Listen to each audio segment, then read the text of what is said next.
agent and lift the door up. Nowadays, on some of our better openers, they have a battery backup built into it. So if a thunderstorm comes through or the power gets knocked out on a blackout or a brownout, she can still hit the button and the door will go up and down, and it'll beep at her, letting her know, hey, it's in battery backup mode. But that way she can pull in and pull out of the garage easily. And so that's kind of some of the updated safeties that we have nowadays. Cody, thank you for that, and thank you for everything you have brought to the program today. Unfortunately, the show is ending. Oh my gosh. But call now. Oh, so Jerry tells me that we have none left. Cody, would you do me a favor for my listeners? What do you want? 2 more. 2 more? 2 more. So 12. Instead of the 10, I want 2 more. Can you do that? We'll do it for you. Okay, so it's not too late. Call now. Here's the phone number. 615-752-5357. Call now to get your 129 garage door tune-up and 10 free rollers. Cody's just given us 2 more to give away here on Checker Pro Radio.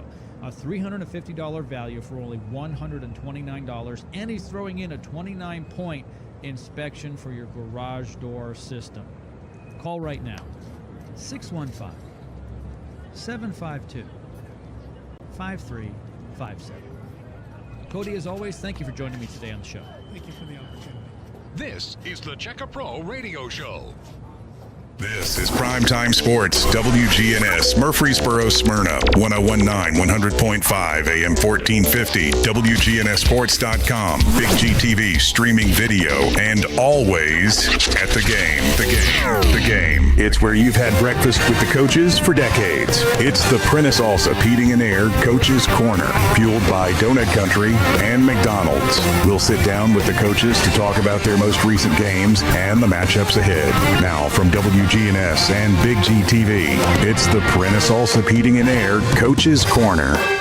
Good Saturday morning, everybody. It is March 7th, and it is time for the Coach's Corner today.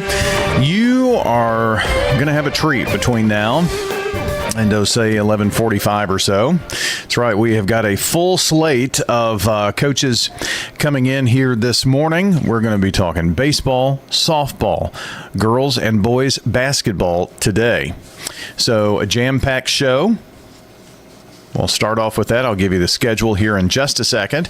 But first, your Jennings and Ayers Funeral Home scoreboard. And we had some state tournament games played yesterday. And it was the PCA girls defeating the Kings Academy 68-43. 68-43 the final in that one. And they will move on and play University School of Jackson, who was a 61-44 winner over Notre Dame. That'll be at 4 o'clock this afternoon at F&M Bank Arena in Clarksville. On the boys' side of things, Providence Christian 45, St. George's 41.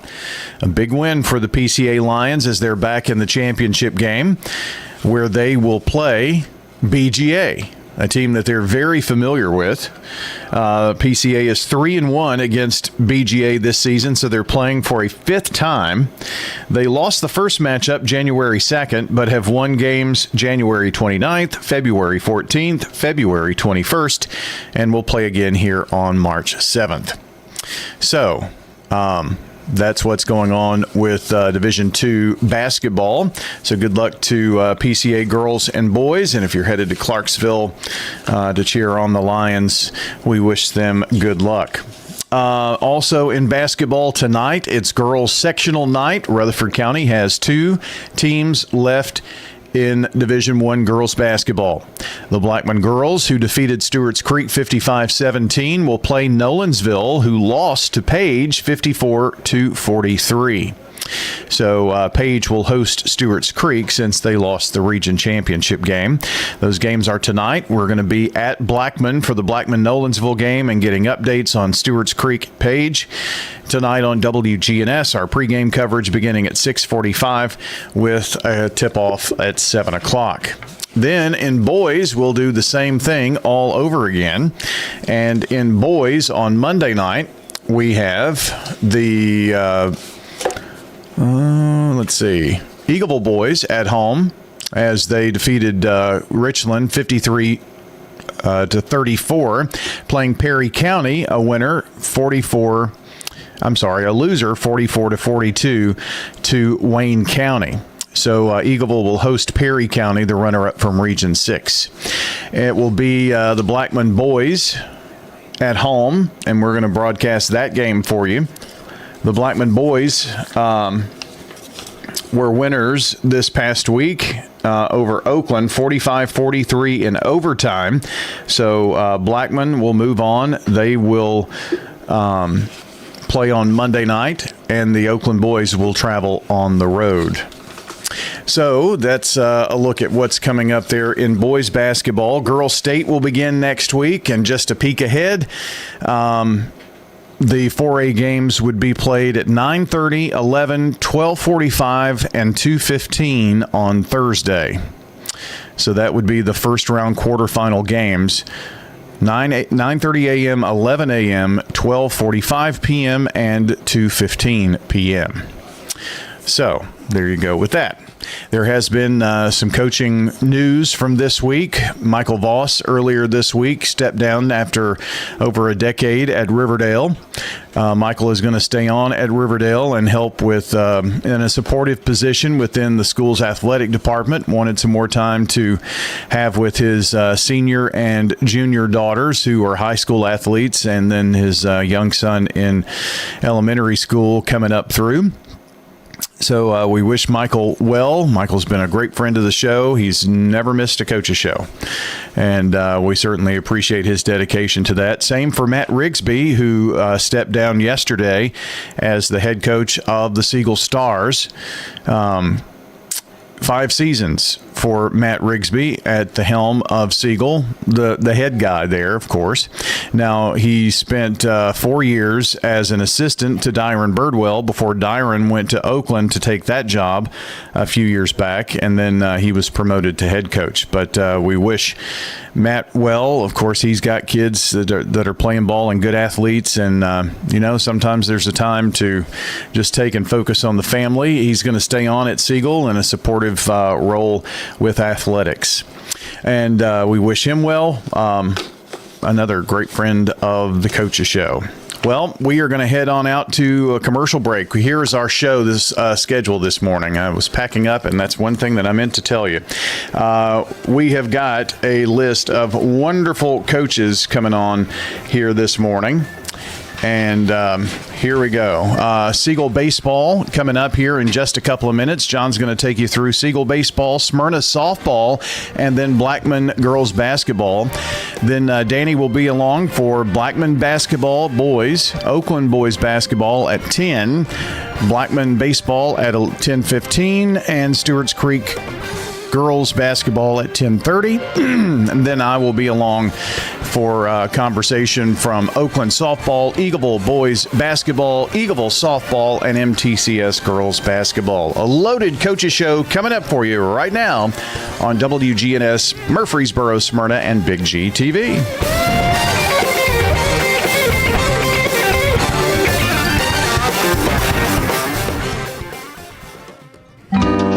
Pizza. Murfreesboro's favorite pizza is now hiring at all 3 local locations. That's right. We want you to join the Sir Pizza team. Stop in at our East Main, Veterans Parkway, or Memorial Boulevard locations and let us know how you'd like to join the Sir Pizza family. Also, we've made it even easier to order for carryout or delivery. Just head on over to sirpizzatn.com. Sir Pizza, you made me love pizza again. Rely on the experienced professionals at Prentice Allsup Heating and Air. Whether it's the blazing heat of summer or the bitter cold of winter, let the Rheem Pro professionals at Prentice Allsup Heating and Air Conditioning on West College Street keep your home or business comfortable year-round. We service all major brands and in most cases offer same-day service. Call us today at 615-890-1311. Prentice Allsup Heating and Air, your Rheem Pro partner heating and cooling contractor on West College Street, just under the Thompson Lane overpass. Craig's Tax Service at 142 Heritage Park Drive offers complete tax preparation, financial, and bookkeeping services. This is Brett Craig with Craig's Tax Service. From personal tax preparation to business bookkeeping, payroll, and taxes, at Craig's Tax Service, our staff is here to help. Get help with your taxes. Call 890-2233 for an appointment. As a former Siegel Star football player, I know the importance of the high school sports experience. Good luck to all county student athletes. Craig's Tax Service, 890-2233. Make a bold statement with custom banners and signs from Franklin's Printworks. We've got a lot of capabilities as far as the material that you can use, either vinyl or paper or foam board or even aluminum or acrylic. Jeff Carlton at Franklin's Printworks says they can help design eye-catching, standout banners and signs. We can walk you right through it and pull it all together for you. Our customers sometimes don't even know what they need to know. That's why it's helpful to sit down with a real person rather than depending on something on the internet. Franklin's Printworks. Winners Trophies can help you with customized awards for any occasion. Owner Kelly Hockenberry continues to provide awards for sports teams, churches, recognition awards, and more. Call Winners Trophies at 904-6002. That's 904-6002 for the best in quality, service, and pricing. You can also email Kelly, winnerstrophy@comcast.net. That's winnerstrophy@comcast.net. Any award for any occasion. Winners Trophies, 904-6002. It's the Prentice Allsup Heating and Air Coach's Corner, fueled by Donut Country and McDonald's on 101.9, 100.5, 1450, wgnssports.com, and Big G TV. And this portion of the show brought to you by the Law Offices of John Day, providing superior legal representation to injury victims and their families. Find out more at johndaylegal.com. And we have with us this morning, our guest is the first spring guy, and that would be Craig Revis, the head coach of the Siegel Stars in baseball.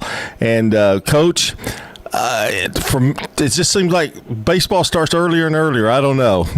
Well, they did bump it up 3 years ago. They gave us a week earlier start. So, 1st of March now. We used to always start the weekend after time change, and now we're 5 games in by the time changes now.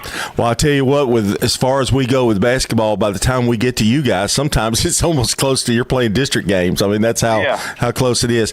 Let's talk a little Siegel Stars. I know there are a lot of people that are excited, and I think I know the reason why. You've got a really good bunch of kids out there this year, and I know your pitching is it probably one of the deeper that you've had in the last few years?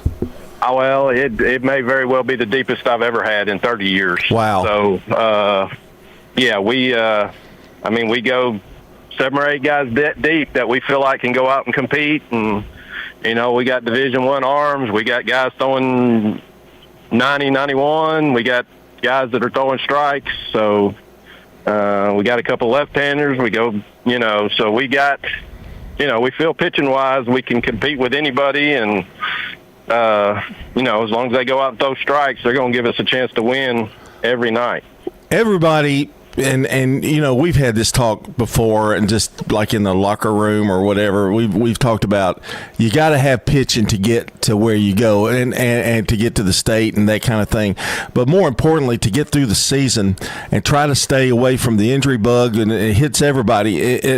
Those saying you never have enough pitching, that really is true, isn't it? Yeah, well, yeah, absolutely. I mean, because, like you said, you never know with injuries, and we've got a couple guys that play positions on days they don't pitch, so we have to manage that and make sure they're getting a good arm rest and things like that in between starts, and we feel like we can manage that with what we got going on. So, but we'll see as the season goes. You opened up, I think, with a 3-game set with Stewart's Creek, didn't you? And you did real well. I know they were always talented, and you really did well. Yeah, we played very well. They've had some injuries. They've had a couple pitchers get hurt, and they lost their catcher the first night, so they're banged up a little bit. So, they're going to be pretty good by the end of the year because they're playing a lot of young guys. But we played as good as we could play. Through strikes, we didn't make any errors in the whole series. We hit balls hard, didn't strike out a lot, just did everything we needed to do to put together wins. And somebody told me too, like defensively, you guys are playing really well right now. You hope that continues too. Yeah, absolutely. We made 2 errors last night that neither one of them. Well, one of us cost us a run, but that's the first 2 errors we've made. So in 4 games, we've made 2 errors. That's not bad. Of course, we're striking a lot of guys out. Right. It helps. Your defense becomes real good when you're striking guys out. Amen, brother. I want to talk a little bit about the pitching staff, and if you can name some names for me. I'm going to start out because I know this kid, and I know what kind of kid he is, and that's Jackson Barrett. Had some injuries a little bit last year, but came on pretty strong toward the end of last year. But he's coming into his own, and I think he's third in the rotation or something like that. Well, he throws day 3 because he plays third base. We feel like any 3 of our 3 starters, anyone could be a 1. But Jackson, yeah, he has picked up probably 5 miles an hour on his fastball since last year. I mean, he's touching 93 right now, and the other night he threw about as good as you could throw. Shutout, wasn't it? Yeah. It's just shutout. Really came close to a perfect game. If we make one little play, we didn't make an error, but we made a mental error and cost a base runner. But anytime you go out there and you got 3 college coaches coming over and wanting to see your lineup and know about the guy you're throwing, that tells you a little bit. And I fielded a couple more calls on the day after from colleges interested. So with him being just a junior and showing all that potential, he's going to be very good this year. He looks like he's been in the weight room too. I can remember him when he was 11, 12, 13 years old, but now when I see him, I was like, boy, he's a man. I mean, he really is. He's really beefed up. 6'1", he's strong, but that's across the board. Coach White and Coach Intrican have our guys in weightlifting class every day, and they do a great job. Over the last 3 years, we have really become physical and strong, and which is sort of the name of the game now. Well, I want to mention a couple of. Try to mention. I know you start with pitching. Name us a couple of your other starters that you have. We're throwing on night 1 is Colton Barron, who signed with Maryland. He came on last year after sophomore year, had Tommy John surgery, and started out. We had to pace him out last year, but by the end of the year, he beats Rossview in the state tournament. He threw Monday night, threw as good as I've seen him throw. Velocity's there, location, all 3 pitches throwing for strikes. So he's one that's definitely going to give us a chance to win every time out. And around the infield, I know, I think, Baker at short, is that right? Baker, yep. He's signed with ETSU, so he's our shortstop. Josh Duggan, who's a 3-year starter now over at first base. Barrett will play third when he doesn't pitch. And then we got a little freshman that stepped up to sort of fill in third when Jackson goes in the pitch, and days we need to give him arms rest. Keegan Lewis. Second base we're still working through, but we've had Josh Lawson playing there last year that played a little bit for us last year, and he's sort of been hitting the 9-hole and absolutely tearing the cover off the ball. Nate McDowell, who's a junior that we're looking to fill in, and then the freshman Keegan Lewis may be over there some too at second. And you've got a standby in the outfield too. I guess it starts in center field, but he's had a few games under his belt too. Yep, Hosteller's been starting now for every game for 3 years. He mans center field. We know if the ball goes up somewhere in that vicinity, he's going to run it down. I think he's the ultimate. I think he's the ultimate coach leadoff hitter. I mean, he's got speed. He has a good idea of the strike zone. Doesn't chase a lot. Is that be accurate with him, because he's been so solid for the last 2 years? Yeah, I mean, and that's the thing. If he gets on base, it's pretty much a double, possibly even a triple. I mean, he'll set the school record for stolen bases at some point this year. I can't remember how many far he is behind. But yeah, been solid contributor for forever. I know it feels like Drew has been there for a lot, because he started so young, but it's really good to have that experience. And for the most part, that's what you do have a lot of experience. Yes, I mean, that's what we try to say. If you look across the state, there may be one or two teams that's got more actual experience than we do, because we've got, been back state tournaments with a lot of these guys started as a sophomore. So, logged a lot of games and a lot of experience, and there's just not a whole lot new to most of these guys. They've seen it all. I wanted to. I don't have enough time, but Coach, when I know you're getting you got a new scoreboard or a new video board, and it's some exciting things.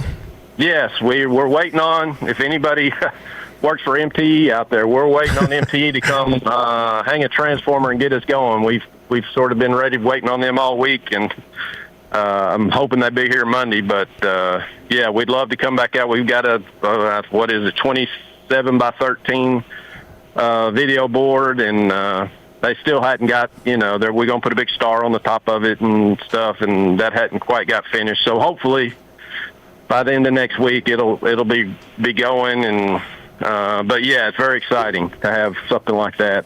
What an experience for fans, and the price is not much considering all that you're going to get, and some good food at that concession stands too. Craig, I wish I could talk to you longer, but good luck. I know you're busy, and good luck with the Stars. We'll be out there very, very soon. All right. Look forward to having you all out. All right. That's Craig Revis, the head coach of the Siegel Stars. Up next, we're talking softball with Lonnie Drayton, our show. I'm all in the games. It brought to you by Tennessee Orthopedic Alliance, TOA, the largest and most comprehensive orthopedic surgery group in Middle Tennessee. Find out more at TOA.com.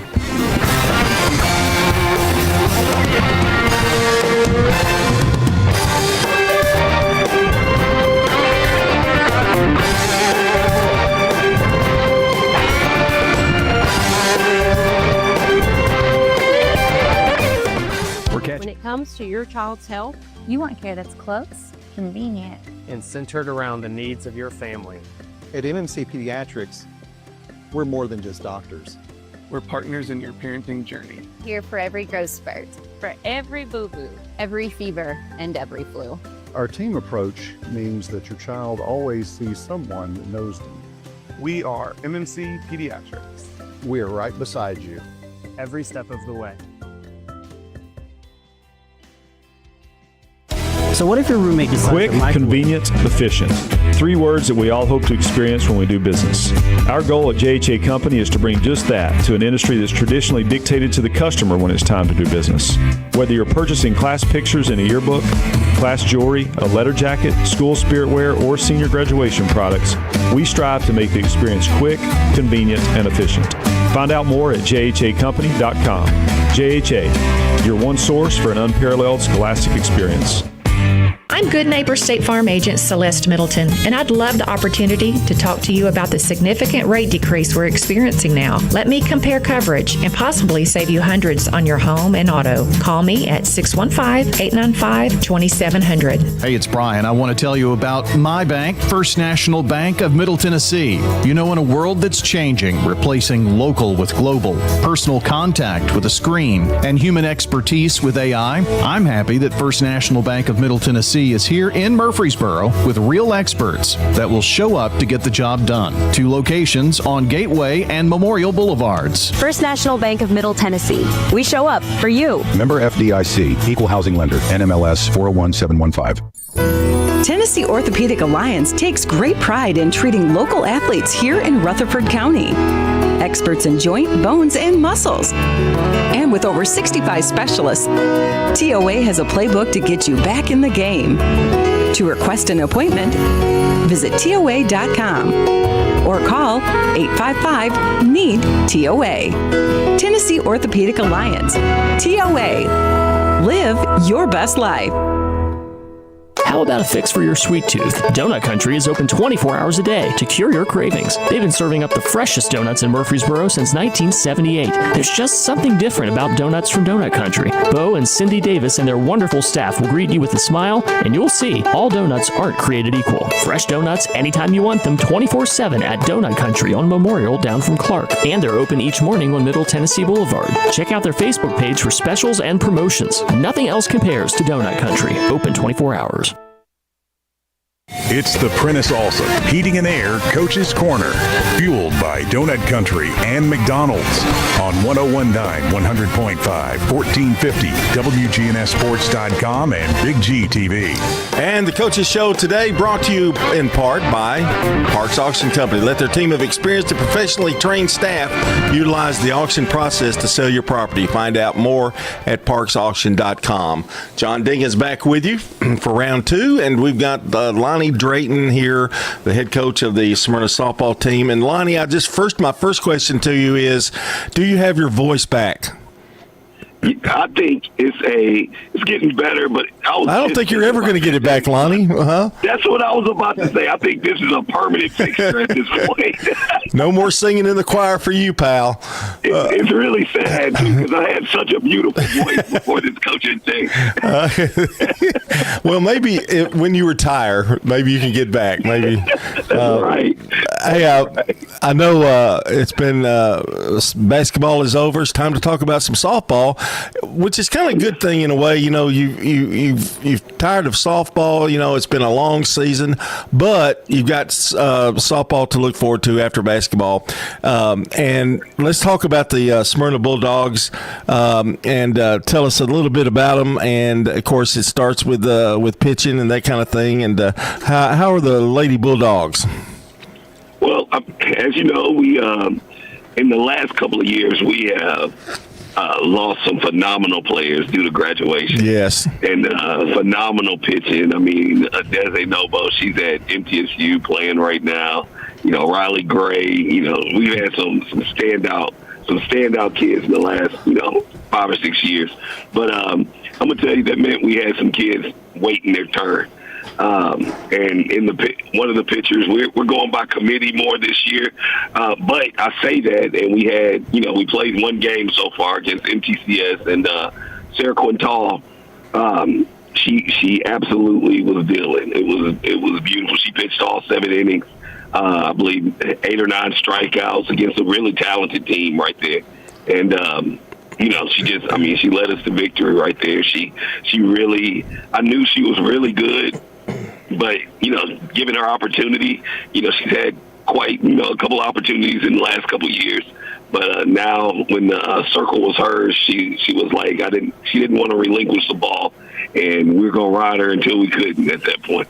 Softball to me is a little different animal when it comes to youth. I know when you lose great players, but they start so young, and it's kind of an individual type thing that you work on all your things, and I know you do with all the sports, but softball and baseball seem to be a little different. It's what you do, the extra amount of time that you put in, and it's just kind of you and the ball. You know what I mean? Exactly. And you can build quickly back.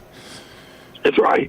I agree. I completely agree because these kids. Like we talk, I mean, my son right now, they play 100 games a summer. Yeah. So it's nonstop. They're playing all the time against great competition, and that's what these girls are doing for the most part. Sarah, even though you might not have heard her name in high school, Rutherford County, but people knew her because of the work and how many games she was playing in the summertime. So you're exactly right.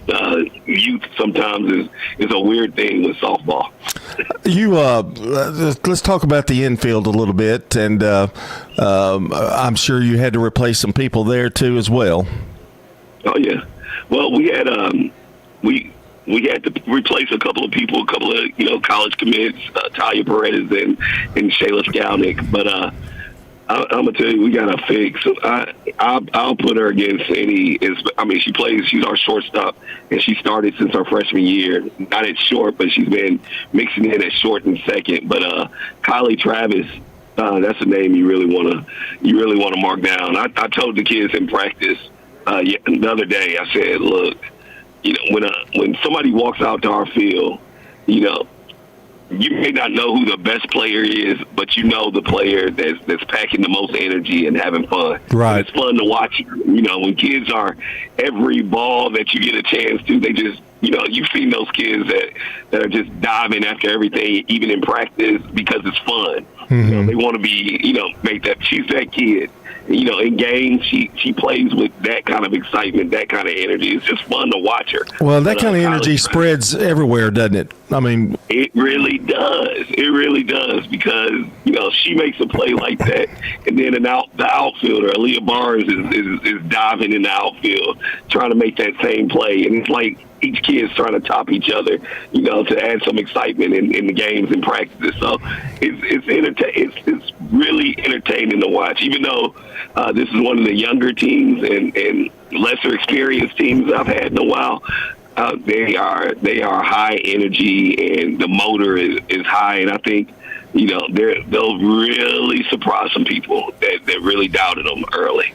And it's only going to get better the more playing time they get. I mean, really. I mean, the more you go out there and play, they're going to get better. As what I'm trying to say, they're going to get better as the year goes on. Oh, they will. They really will. They with the more experience that this group has, and being on the field together and seeing it. I mean, we've got kids. The cool thing about this team is a lot of high school experience, but I'm gonna tell you, they've played with each other for a long time. They've known each other for a long time, and they're very competitive with each other. They really like to go at each other. We started something new in our program this preseason, leading up to the season. Every month I put in practice based on how you were lifting weights, based on how you were, energy when you're out in the field and in different inner squats and stuff like that. We started a depth chart, and it's crazy. Those kids waited on it at the beginning of the month, every month, just to see who bumped who went up. But at the same time, at the end of the week, they were praising, the girl. It was weird because boys don't do this. They praised the girl that had bumped them or was in front of them on the depth chart. And they were like, I'm still coming for your spot, but you were awesome this week. And that's neat. Yeah, it's awesome. It's awesome to see it because you really don't get to see kids, root for each other at the same time as compete for a spot against each other. So I knew that was, that makes this team special already. Lonnie, you've always had good to great softball teams ever since you've been the head coach. What do you attribute that to? I mean, is it the town? Is it the prospects that come in? And I don't mean like prospects like what you think. I'm talking about like from town or the city itself. Is that part of it too? I think it's a lot of it, and I think it's it's just expectations for these girls. Mm-hmm. I think the city. I'm a Smyrna guy, so I know. I mean, my kids played there. I played, and grew up in the city. But it's an expectation set forth, I think, by the city, and by the culture of the school and the rec leagues, and those kids, a lot of people, a lot of product.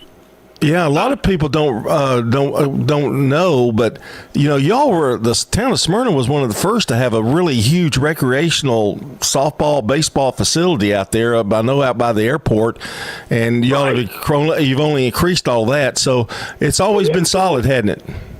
It has. I mean, I remember when I first moved to Smyrna, I was I think 12 years old, and I remember the girls, my sister was 9 or 8 or 9, and I remember them playing at the base. Yeah. On the softball games over on the air base. And, those were some of the most competitive. And if I think about those names of the girls that played softball out there, the Jacqueline Stories and Marcy Allingham, those kids, that I grew up with, and how competitive it was back then. And it only, and it still to this day, I go out and I try to catch, a couple of games. I've got a little niece now that she's playing, and I try to catch a couple of games just to, show my support. And when I see a little girl pitching, I go up to her, congratulate her. You're awesome right there. And, just because our league is so relevant. It's really awesome to go out there and watch. Yeah. Just that energy and that passion those little kids have. So, and it flows into what we have. I tell those coaches all the time, how much I appreciate what they do. Those guys, they make it fun. They make it fun for the kids. So when they get to us, they're still having fun. And if, with girls, if they're having fun, they'll love you and they'll do, whatever. They'll run through a brick wall for you. Quick question before I let you go. How are you going to watch son and play softball? Does that get to be an issue at times, or do you get to see him play a little bit?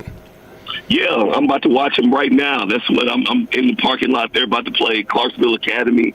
I was at Coffee County late last night. They're 3-0 right now. The Bulldog boys.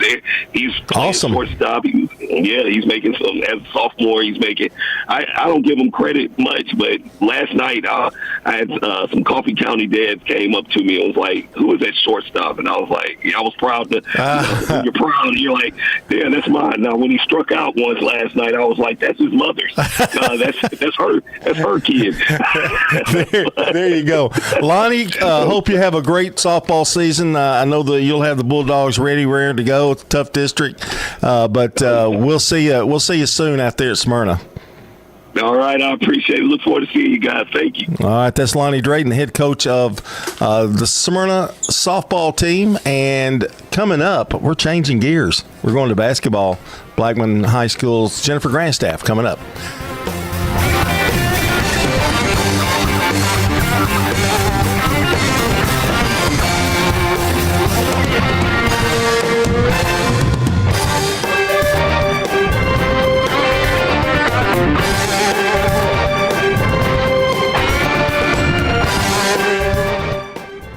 This is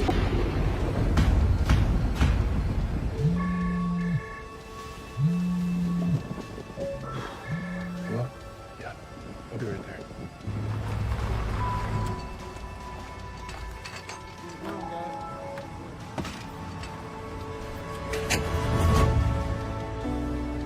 It takes all of us to power a community, both in plain sight and behind the scenes. Middle Tennessee Electric, bringing good energy. Hello, this is Coy Young at Las Casas Feed Supply. We'd like to welcome you to our door. I'm Ian Young. I'm at Las Casas Feed Supply. I'm selling beef and pork, 100% Angus, raised here in Las Casas. Come get you some. Everyone's favorite cuts available, even options to purchase a quarter of a steer. We got the beef. Hello, everybody. Las Casas Feed Supply. Family owned and operated, Las Casas Feed Supply on Barlow Lane, just off Highway 96 East. Hi, I'm Lee Colvin, your Edward Jones financial advisor. And while you've heard the saying, slow and steady wins the race, that same concept can be applied to long-term investing. Investing a little bit at a time on a regular basis can really add up. We call this systematic investing, and though it doesn't guarantee a profit or prevent a loss, it's a way to take advantage of market volatility instead of enduring it. Give me a call, Lee Colvin, at 615-907-7056. Edward Jones, member SIPC. Rely on the experienced professionals at Prentice Allsup Heating and Air. If your old unit needs a tune-up, the professionals at Prentice Allsup Heating and Air service all major brands and even offer same-day service in most cases.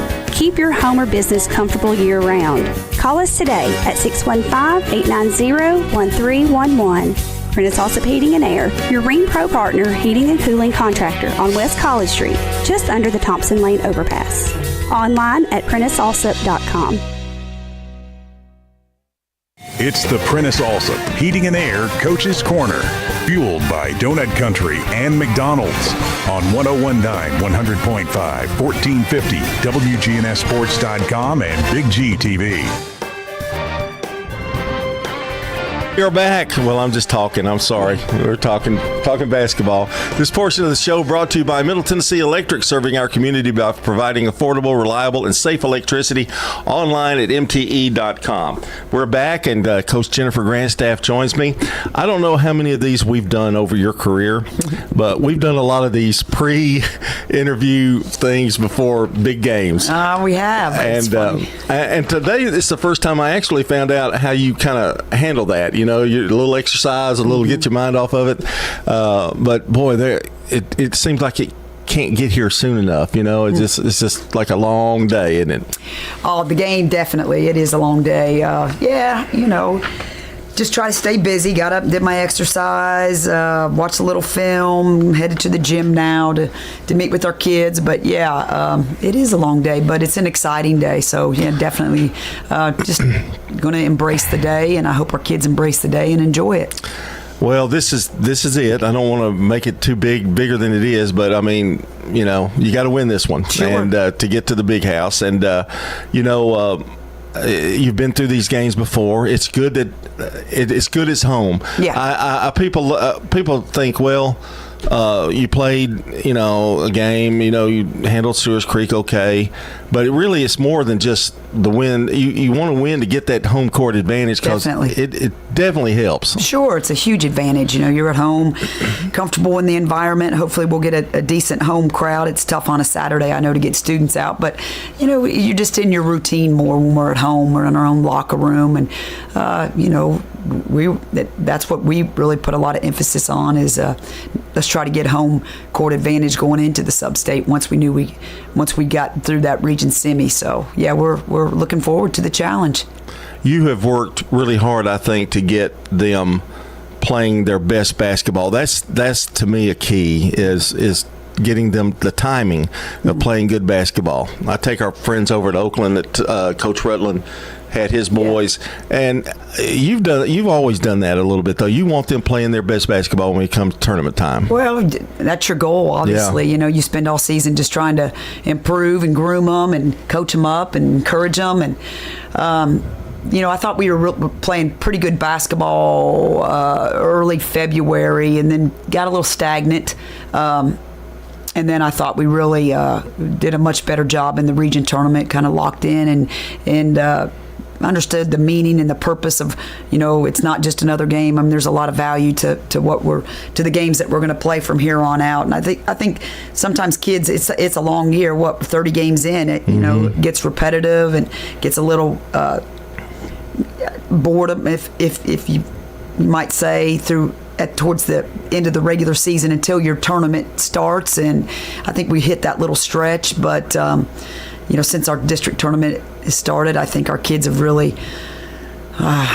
just focused and refreshed. And I think defense has been one of the things that you've done best, and the pressure that you put on the ball, and that when you play defense like that, your offense just kind of comes along with it, doesn't it?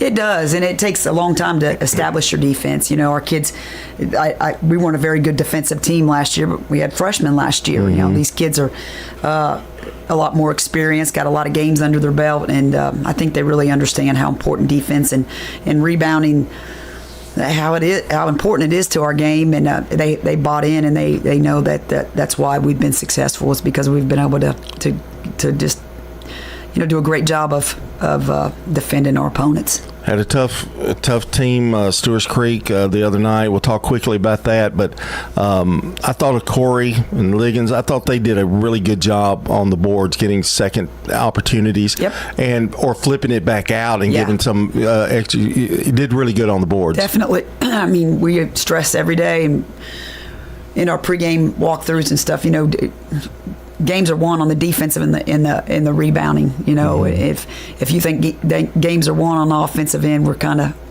just living a fantasy. So our kids have started to buy into that and gotten a lot tougher and a lot more physical on the defensive end, and on the rebounding side of the ball.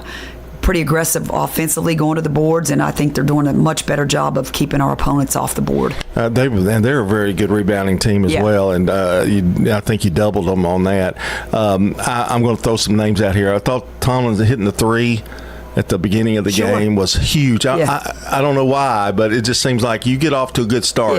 That always helps. I know there's going to be a lull in there, but good starts are good. Oh, yeah, we did. We played great out the gate. Nautica did a great job for us. And, our kids, they're so unselfish. They feed off each other. We had a lot of good runs throughout the course of the game and got a lot of momentum, and it just kind of evolved from there and allowed us to, just come away with a good win. And you have a point guard that, I don't know if I should call her a point because I've seen Layla bring a ball up the floor, but really directing the team. You probably got one of the best. Yeah, we do. I mean, we've got 3 kids that can handle that ball, bring the ball down the floor. But Sam has, she really played well, I thought, for us. That was Wednesday night. And we were looking for that. We've kind of had a couple heart-to-hearts like, man, you're a very talented player. Let's get back to what you do well. Lead our team, facilitate, play good defense, and I thought she did. She did a great job for us. Shooting the ball too. I think her shot selections have improved, over the course. But it definitely improved Wednesday, yeah. Yeah, and I thought Herring shot the ball well. I mean, when they shoot well, it makes your life a whole lot easier, doesn't it? Yeah. That's any team. When you're able to put the ball in the hole, it makes your life a lot easier. So yeah, we did. I preach defense and rebounding, but your offense is so important, and because we've had some droughts where we have a hard time scoring, and we've been fortunate the last couple games that our offense has been clicking as well for us. So yeah, it's been good right now. And we'll talk about it later. I mean, I could go on, but I want to talk a little bit about Nolensville. This is a team that you have played, what you said, 3 times, one in a play day and 2 other times. All victories. No, they beat us in a play day. That's good. Yeah. I think that's good. Right, they did. They played us, beat us in a play day, and then we played them at Page in a Christmas tournament, and we were successful there. And then we played them at Lebanon at a Martin Luther King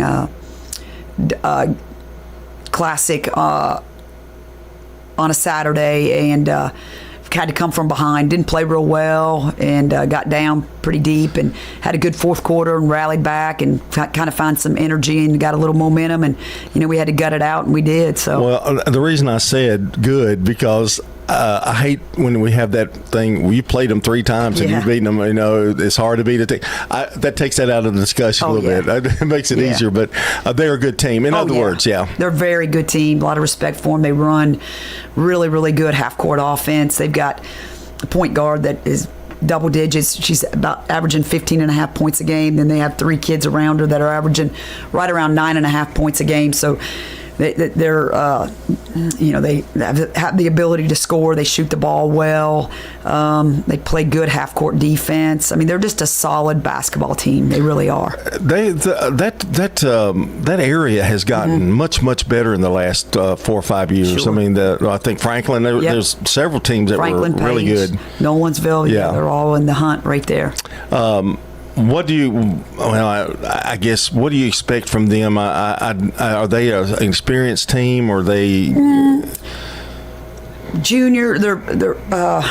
They have a couple seniors that'll play. They're juniors.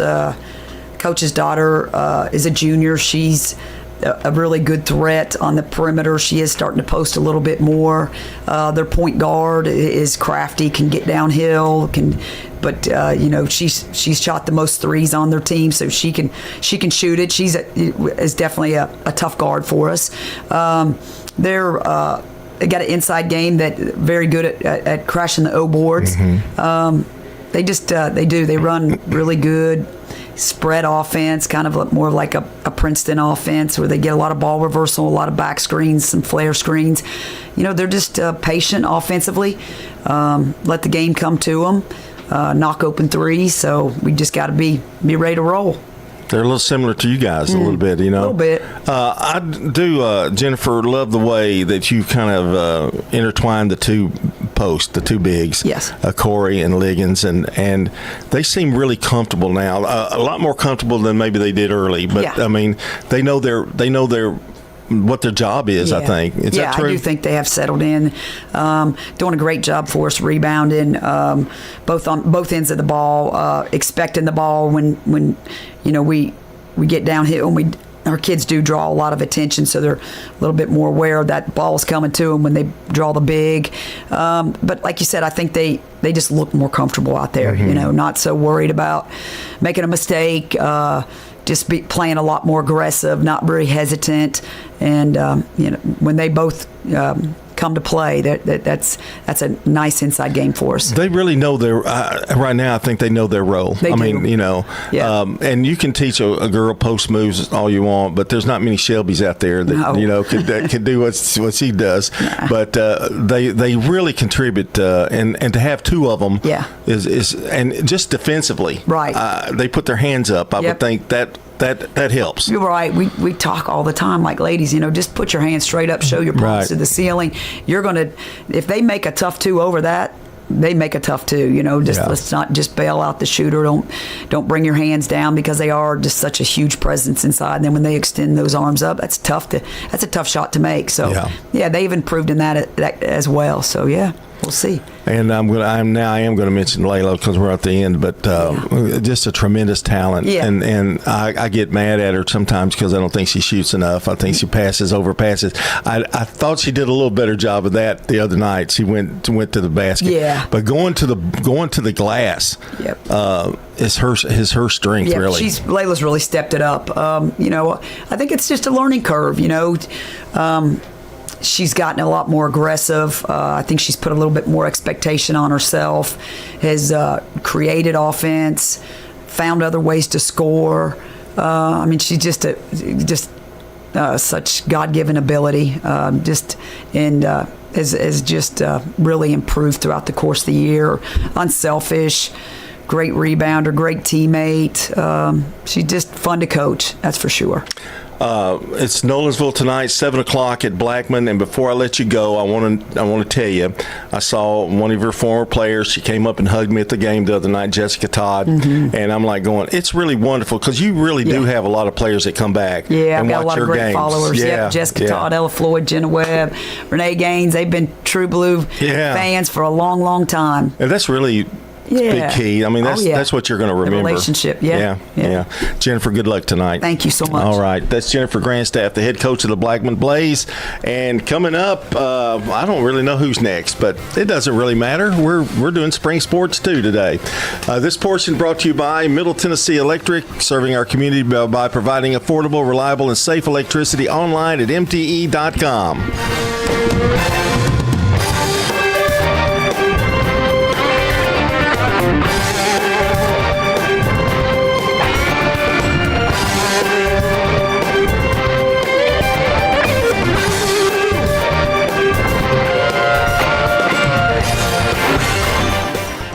Are you tired of feeling like just another number with your insurance provider? At Rayburn Insurance Agency in Smyrna, Agent Rick Hall prides himself on offering personalized service that puts you first. Every client's needs are unique. From personal home and auto coverage to tailored business insurance, Rick Hall's got you covered. Rick Hall at Rayburn Insurance Agency in Smyrna, where you're more than just a policy number. You're a neighbor. Since 1938, J. Mullins Jewelry has been Murfreesboro's trusted family-owned jeweler, helping you celebrate life's biggest moments with breathtaking diamonds, custom designs, and expert craftsmanship. From our first sparkle to redesigning Grandma's heirloom, we'll handle it all with care, quality, and honest prices big stores simply can't match. Expert repairs, one-of-a-kind creations, and service that feels like home at J. Mullins Jewelry, 1640 Memorial Boulevard in Murfreesboro, and mullinsjewelry.com. Craig's Tax Service at 142 Heritage Park Drive offers complete tax preparation, financial, and bookkeeping services. This is Brandon Craig with Craig's Tax Service. We're proud to support all Rutherford County athletes. Craig's Tax Service reminds you that it makes sense to get help with your taxes. Call 890-2233 for an appointment. We've been serving Rutherford County since 1988. Craig's Tax Service, 890-2233. We're just off Memorial Boulevard at 142 Heritage Park Drive. At Dr. Automotive in Smyrna, we're committed to providing local car owners with top-notch auto repair services. With over 2 decades of experience, our ASC certified master technicians are experts in both foreign and domestic vehicles, ensuring accurate diagnosis and timely, cost-effective repairs. From oil changes to major engine and transmission repairs, we've got the cure for your car. Dr. Automotive, keeping your car running smoothly mile after mile. Visit our website, smyrnaautorepair.com. It's the Prentice Allsup Heating and Air Coach's Corner, fueled by Donut Country and McDonald's on 1019, 100.5, 1450, wgnssports.com and Big G TV. The Coach's Show is brought to you by First National Bank of Middle Tennessee. If you're looking for a hometown feel with your bank, turn to the First National Bank of Middle Tennessee, offering full-service banking and mortgage services. Danny Brewer here, man. I'm so happy to be joined with you. In fact, man, I'm finer than a doggone piece of fried chicken because I've got Barry Wortman on the line here, Blackman Blaze leader, boys basketball. Coach Wortman, how are you this morning? Danny, I'm great. How are you? Well, you know, it's a great time of year. We've got deep in the postseason of basketball. You know, baseball is on the verge. Well, high school baseball has started. You know, it's going to be sunshiny, 70s. I'll be in the swimming pool later. We got Tampa Derby. We got San Felipe Stakes. Man, it's a great day. Hey, Danny, it's a great day for you. And I mean, our staff, we're locked up here in this film room, so you enjoy the weather for us. I will, Coach, I will. So, you know, the reason that you're locked up in the film room is because you're region basketball champions. Another region championship for Blackman boys basketball. Coach, the tradition continues. Talk about the excitement of all this and just the pleasure of continuing to do what you do. Well, the Team 26 has been just very consistent in their effort, very consistent in their play, very consistent to the approach, and I think that paid well for us. You know, down 1 with 36 seconds to play in the regional quarters to a really good Siegel team. Had to persevere there, and I thought played one of our better games of the year in the regional semis against Rockville, and then came out in a game of. You know, we had a 12-0 run on Oakland. They had a 15-2 run on us, and high pressure possessions for both teams. And I thought, again, I just think this team, like many of our teams, has been able to be very comfortable in uncomfortable situations. And I thought that bode well for the poise and the leadership of our team, and we were able to get that into the game, and especially into some of the very critical possessions that happened in that regional final game. Absolutely, Coach. You know, I think the poise and the senior leadership is really what carried you, because that region title game was extremely exciting. I know, people look at the score, they're like thinking, man, what a boring game. It was low scoring. But no, it was action-packed. Like you said, game of runs, back and forth. Looks like Blackman, looks like Oakland, and then it come down to overtime. Man, what an exciting game and extremely good atmosphere. But the poise and the senior leadership were big for you guys down the stretch. It really was. I tell you, Braden Flowers has really ran this team, especially the last 2 months. He understands time and score, sort of understands what we want in late quarter situations, and understands clock management. You know, he's a coach's son, and he's just been really locked into running this team. And then we've had obviously a bunch of guys step up and played extremely well, not only last night but in this entire tournament. But to win the end of possession at the end of the first quarter, second quarter, we thought we had it won at the end of the third quarter, and then Wiley made a really great play with about a second to cut it back to 1, and then to get the stop in the fourth quarter with a changing defenses, and then be able to run some clock in the overtime, and then run a little 5 chase play we run and get what we wanted, and have a great weak side rebound by Dorian Lyles to stick it back in. So really good management by our team, and great job of coming out of timeouts and handling, not being stressed, being down 4, just understanding how we wanted to do our little run and jump in a half court, and understand how many fouls we had to give. So a lot of leadership by our guys, no doubt. Students of the game for sure. When you talk about Flowers, there's 2 things I want to, 2 shots that he made. That the one against in the championship game against Oakland, that wound up being what could have been the decision maker. At the end of the first half, in both the Rockville game and the Oakland game, man, he hits a big shot right at the buzzer to end the first half. And talk about huge momentum for you guys. They really are. Those are momentum plays. And I tell you what, I've always had a really favorite play with a guy named Ed Kalu in our state semifinal game.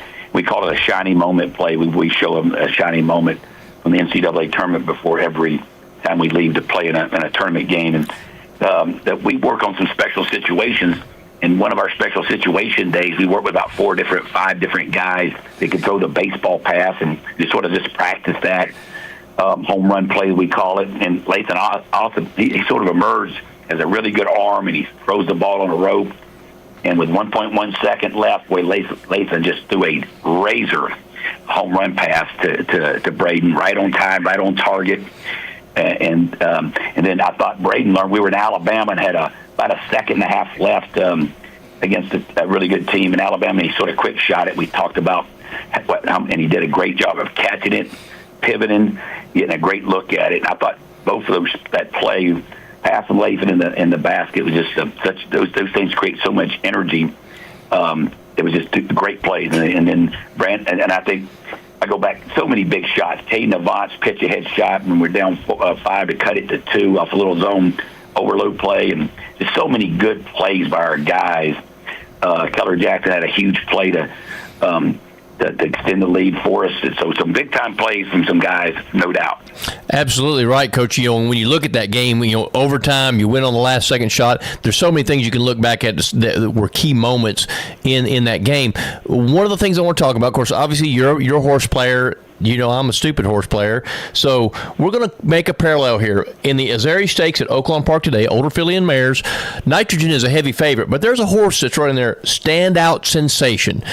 Trained by Tom Amos. She's been in the money in 7. She's been in the top 2 in her last 8 starts with 5 wins. Standout Sensation. Let's talk about your standout sensation. Jalen McDonald. When it was clutch time in the 4th quarter and you had to have buckets, you got it inside of this kid, and he made plays around the basket. Talk a little bit about Jalen McDonald.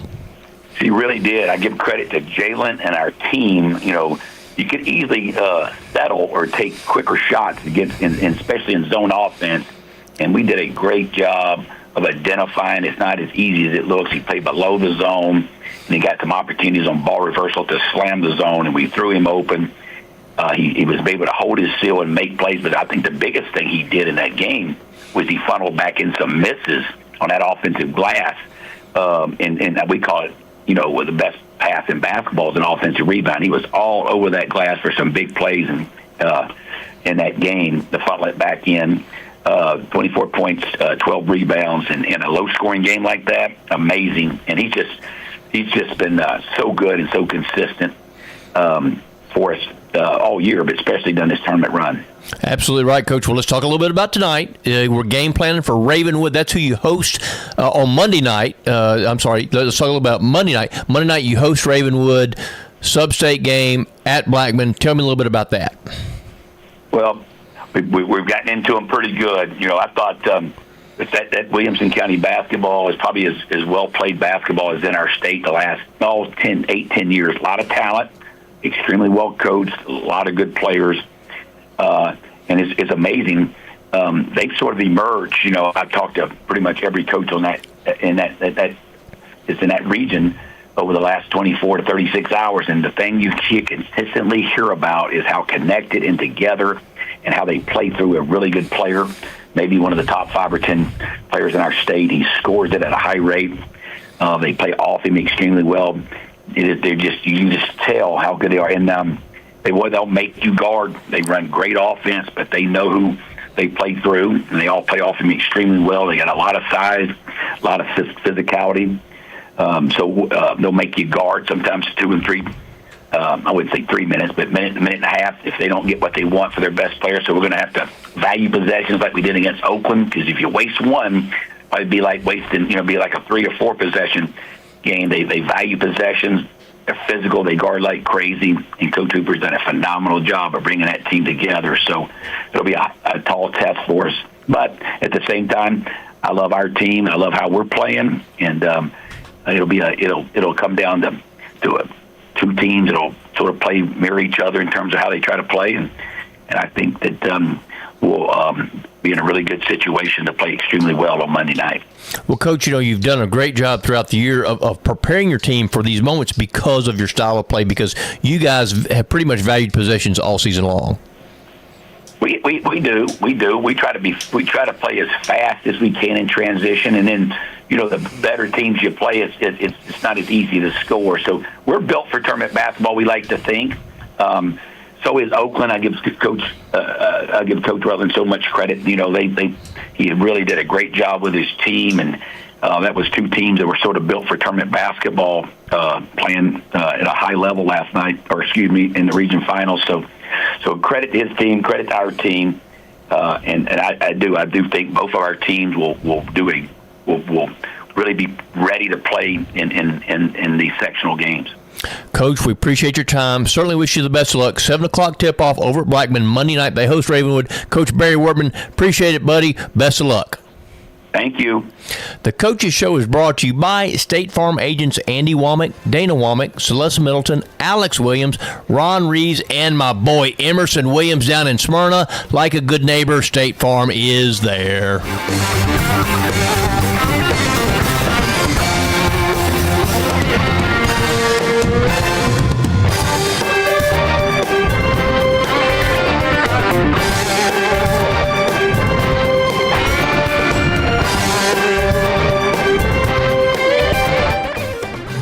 In Rutherford County, we need a sheriff who leads from the front. In Rutherford County, we need a sheriff who leads from the front, not from behind a desk. That's Kenneth Barrett, out on calls, side by side with deputies, tackling the tough stuff every shift. He's the working man's leader, supervising with sharp eyes, serving with steady hands, keeping our families safe.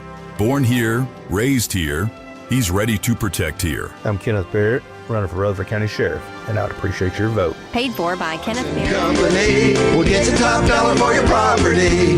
Auctions are easy, fast, and profitable. You have a staff that comes to your home. They walk you through it. It's been my experience. What I thought I should get for my home, I got much more for it. Call Parks Auction and Realty or visit parksauction.com. Parks Auction Company will get the top dollar for your property. Parks Auction Company, committed to auction excellence. Sold it to you, 27.5. If you need concrete work done, who would I call?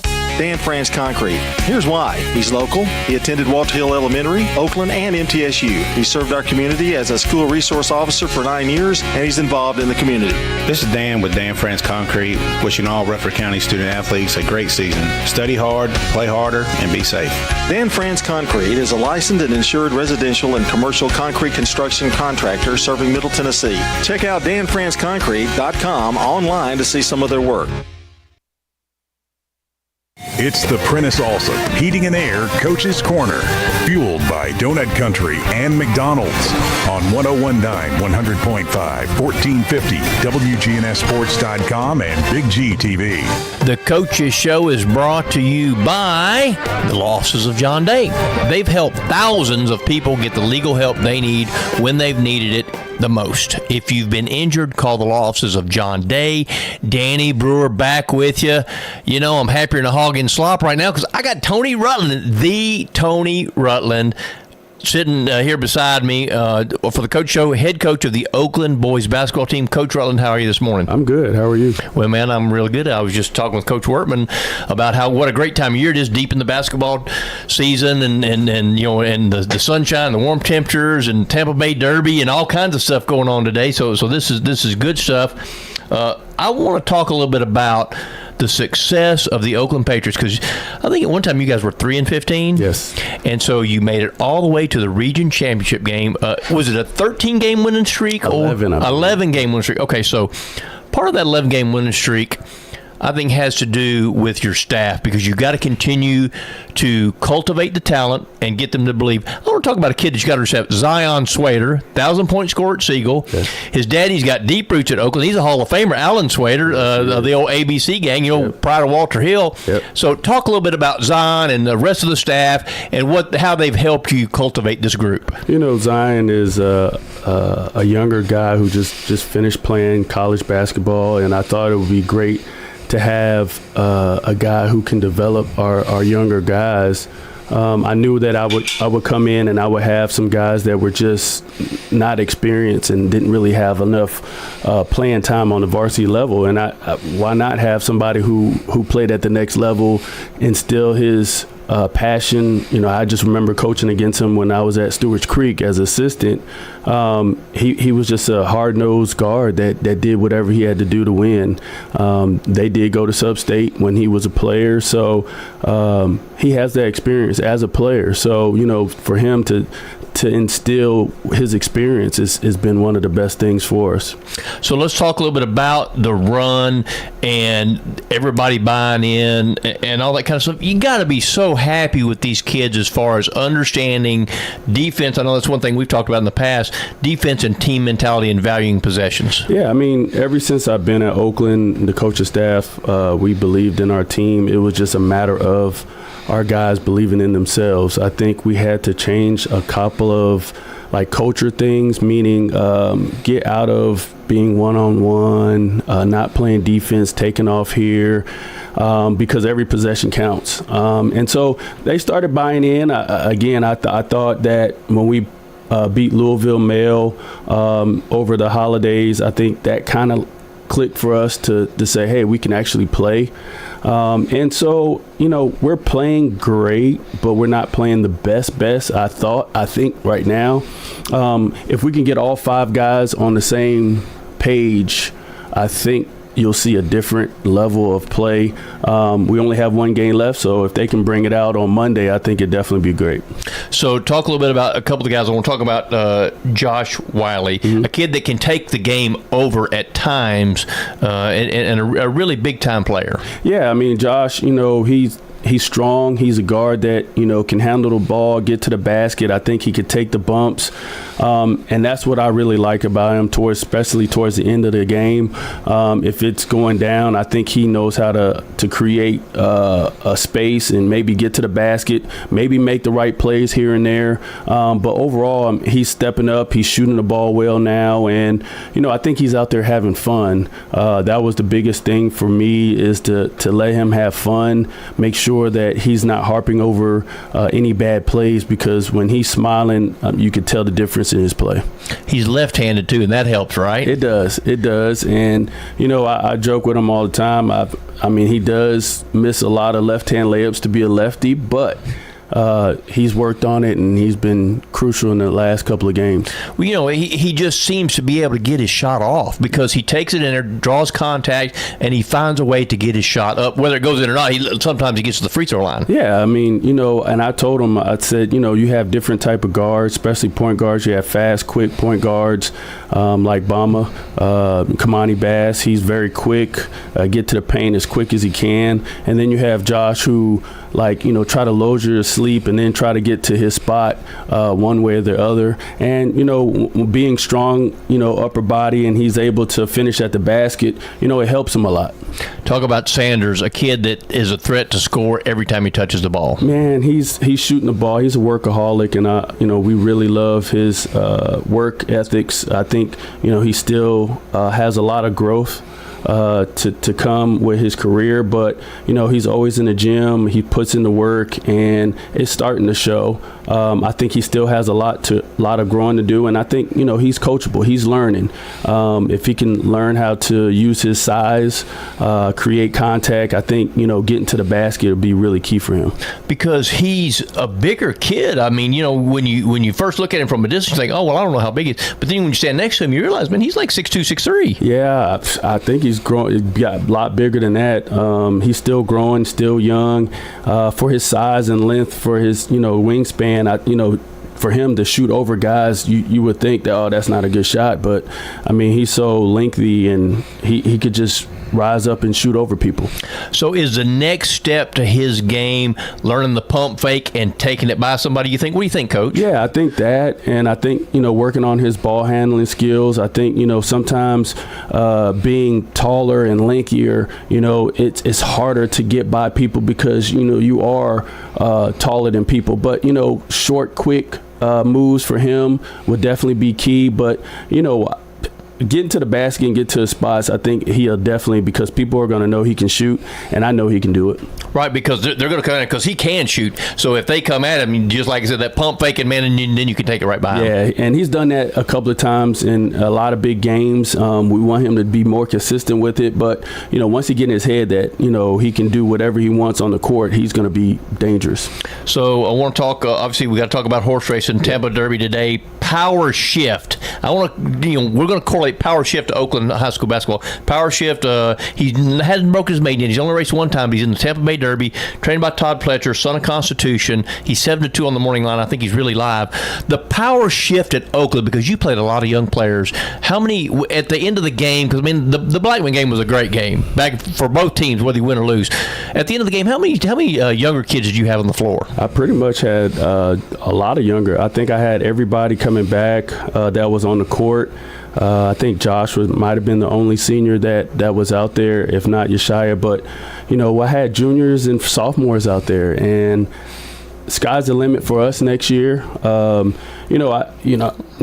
take, I don't want to take any credit away from Blackman. They played a great game. They did what they had to do. They got the ball inside to their best player. But, for us, I think we got overly excited, and the game plan was to make them beat us from the outside. Of course, I told them, before the game, they're probably going to make 3 to 4 threes in the first half, and they did. But we made a run, and, we were able to go back and forth. But, I think with the inexperience that we've had, we get overly excited, and then we get away from our game plan a little bit. So, overall, we had the game. I think a little bit of inexperience on our end, not being there at that situation, hurt us a lot, because they were playing the zone. And I tried to get them out of the zone with 2 minutes left, and here we had a senior shoot a three. He was open. He makes it. It's great. We're up 7. But at that time, I think, if I was at Laverne and it was Laverne playing Blackman and a guy took that shot, I probably would bench him for a while. I told him, I said, hey, I can't take that away from you. You was wide open. But, at that time in situation, we wanted to get them out of the zone, make them change their defense a little bit and maybe get to the free throw line. But, overall, hey, I take this all day because I told the guys, we had a light practice. We watched film and we discussed the mistakes that we made because we're gonna see that situation again, whether it's Monday or next year, because again, we have a lot of young guys that's never experienced it. You got to think about it. I probably have 2 guys that had varsity minutes, and that's Josh and Yeshaya. Everybody else didn't really have major varsity minutes, so everything they're getting now is experience for the future.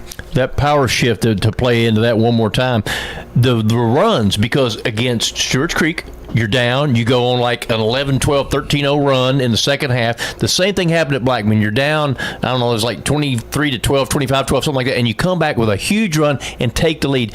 Got to be pleased with your team as far as the resiliency with that. Yeah, my thing, I think, again, the experience, the lack of experience that our guys have, I think we got too complacent on defense, and on offense, we were settling for jump shots. I think we took 14 shots in the first half, and 8 of them were threes. And I was like, that's entirely too much. Their defense was aggressive, but, we could have got to the paint and we could have got any shot we wanted. And I told them in the second half, let's just be more aggressive and just play the way that we know we have to play. And defensively, we stepped it up, sped them up a little bit, still stayed in our defensive principles, but, the pressure that we had on the ball made them either take quick shots or cause them to turn the ball over, and we was able to capitalize. So, all credit to our guys, but again, all credit to them for making the right plays at the right time. I thought at the end of the game, we had the right play defensively. you think about it. If that ball is a little bit shorter, it goes out of bounds. We're in double overtime. If the ball is a little harder, it might bounce off the rim or whatever, and we're double overtime. But again, I think the inexperience, and I told the guys, Kamani Bass is always going to the boards at any time. I think fatigue might have got to him or whatever, but he got the ball watching, and I think maybe our fans yelling out the time, which it wasn't really the time, right, kind of got to him. But again, you played to the buzzer, and they did, and that's where the experience on the Blackman end affected us, and that's why they're region champs. I agree with you 100% on that, Coach. Okay, so let's talk one more horse racing thing. Further ado, morning line favorite in the Tampa Bay Derby, trained by Brad Cox. The further ado for Oakland basketball, you go on the road at Brentwood. You have won the sub-state before on the road. You know what it's like. How do you prepare your team to go into a place like Brentwood and come out with a W? I mean, this is my 4th straight time going to sub-state. So for me, I'm not really panicking for our guys. I think for us being young, I think we're just going to go there, and I think being together on the road. Sometimes being on the road is good. Because it's just us. It's no pressure. And I think going there, playing our game, we know they're going to speed up, get out. We just got to make sure we don't have any live ball turnovers and just keep playing the way we've been playing for the last 12 games. There's no pressure on you. I mean, you're the decided underdog, yes, but you just got to get out of the gate and run. And that's it. And I think the guys are excited for it, just to experience it. And, I think they're going to be up for this game, and, we'll be prepared for it. I'm sure you will. Coach Tony Rutland, we appreciate your time. Wish you the best of luck. I want to congratulate you on a fantastic job at Oakland in your first year there, going to the sub-state. If Oakland Nation, travel over there to Brentwood and see them boys knock the Bruins off. Appreciate your time, Coach. Thank you. The Coaches Show is brought to you by SRM Concrete, the largest ready-mix producer in the country. Not the county, but the country. Yet still family-owned and operated. Locally grown, nationally known. SRM delivers unmatched quality and service. SRM Concrete, you call, we haul.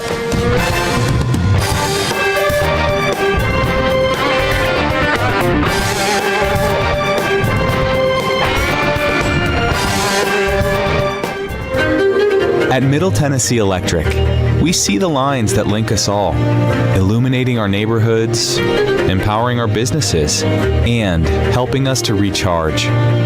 Because we believe in the power of good energy. Whether it comes from our grids, the sun, or a kind heart. And as your family and our region continue to grow, you can trust that we'll always be there for you. Middle Tennessee Electric, bringing good energy. Looking for the best Blue Raider gear in town? Raider Tees has you covered. From stylish apparel and hats to unique MT-themed gifts and accessories, we've got everything a true Blue Raider fan needs. Whether you're headed to the game, shopping for a fellow fan, or just want to show off your Middle Tennessee pride, Raider Tees is the go-to spot. Stop by 111 East MTCS Road, right across from MTCS, and check out our unbeatable selection. Raider Tees, bigger, better, and go blue. It's the Prentice Allsup Heating and Air Coach's Corner, fueled by Donut Country and McDonald's on 101.9, 100.5, 1450, wgnssports.com and Big G TV. The Coaches Show is brought to you by JHA Company, Josh Houston and Associates, jewelry, leather jackets, yearbooks, graduation products, and more online at jhacompany.com. Danny Brewer back with you. Very happy to be talking a little bit of baseball right now. Blackman baseball, that is. We've got Brad Frazier on the line. Coach, how are you this morning? Doing well, Danny. How are you? Well, I'm quite well. It's like I've told the last couple coaches, great time of year. You got baseball going on. Basketball's deep in the postseason. Spring, we hope, maybe sprung. We don't know yet. But still, been good for baseball this week, hasn't it? Oh, it's been a fabulous week. Everything's been dry. Actually, we've moved everything up today here at Blackman. We're starting a game here in about 15 minutes to try to play before the storms hit. Okay, Coach. Well, we're going to get right after it. We're good. We're not playing today. We're off. Oh, okay. Well, fantastic. Well, so tell everybody, how many years have you been at Blackman? This is year 9. 3 years as a head coach. Okay, and the other you prior to that you were an assistant there. I was assistant coach. Yeah, with better. And you've been in the high school baseball game for quite some time, haven't you? 29 years. 29 years, started when you were 10. Attaboy, Coach. Yeah, something like that. Okay, so let's talk a little bit about Blackman. Your team this year. I know there's a proud tradition. Guys like David Price and Drew Beam and guys like that have played there. So talk a little bit about what you've got going on this year and carrying on the Blaze tradition on the baseball field. We look at those guys and and we're a little bit opposite of that, to be honest with you. I talk about, not being superstars.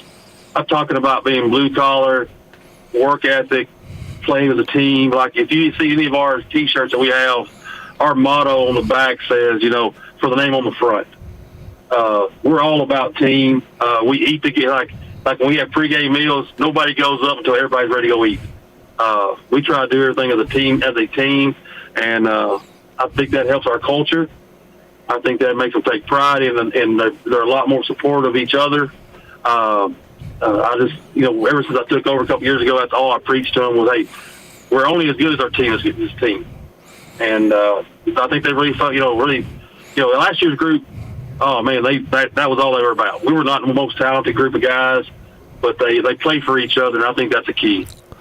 Coach, talk a little bit about pitching, because obviously pitching is one of the most important things in baseball. So tell me a little bit about the arms you have this year and the pitching staff. Well, we got our 3 district guys back. Our 1, 2, and 3 coming back from the district last year. They're all back. They're all healthy right now. We got a couple guys. Andrew Monson, the all-district player. Mac Boulding, all-district player. Both of those guys were all area guys too. DNJ and Andy Beveridge. But all those guys' ERAs are right at 2.25. They're strike throwers. They do have some velocity, but they can throw. They can pitch. They're 3-pitch guys, and the biggest thing is they compete. That's our three district guys.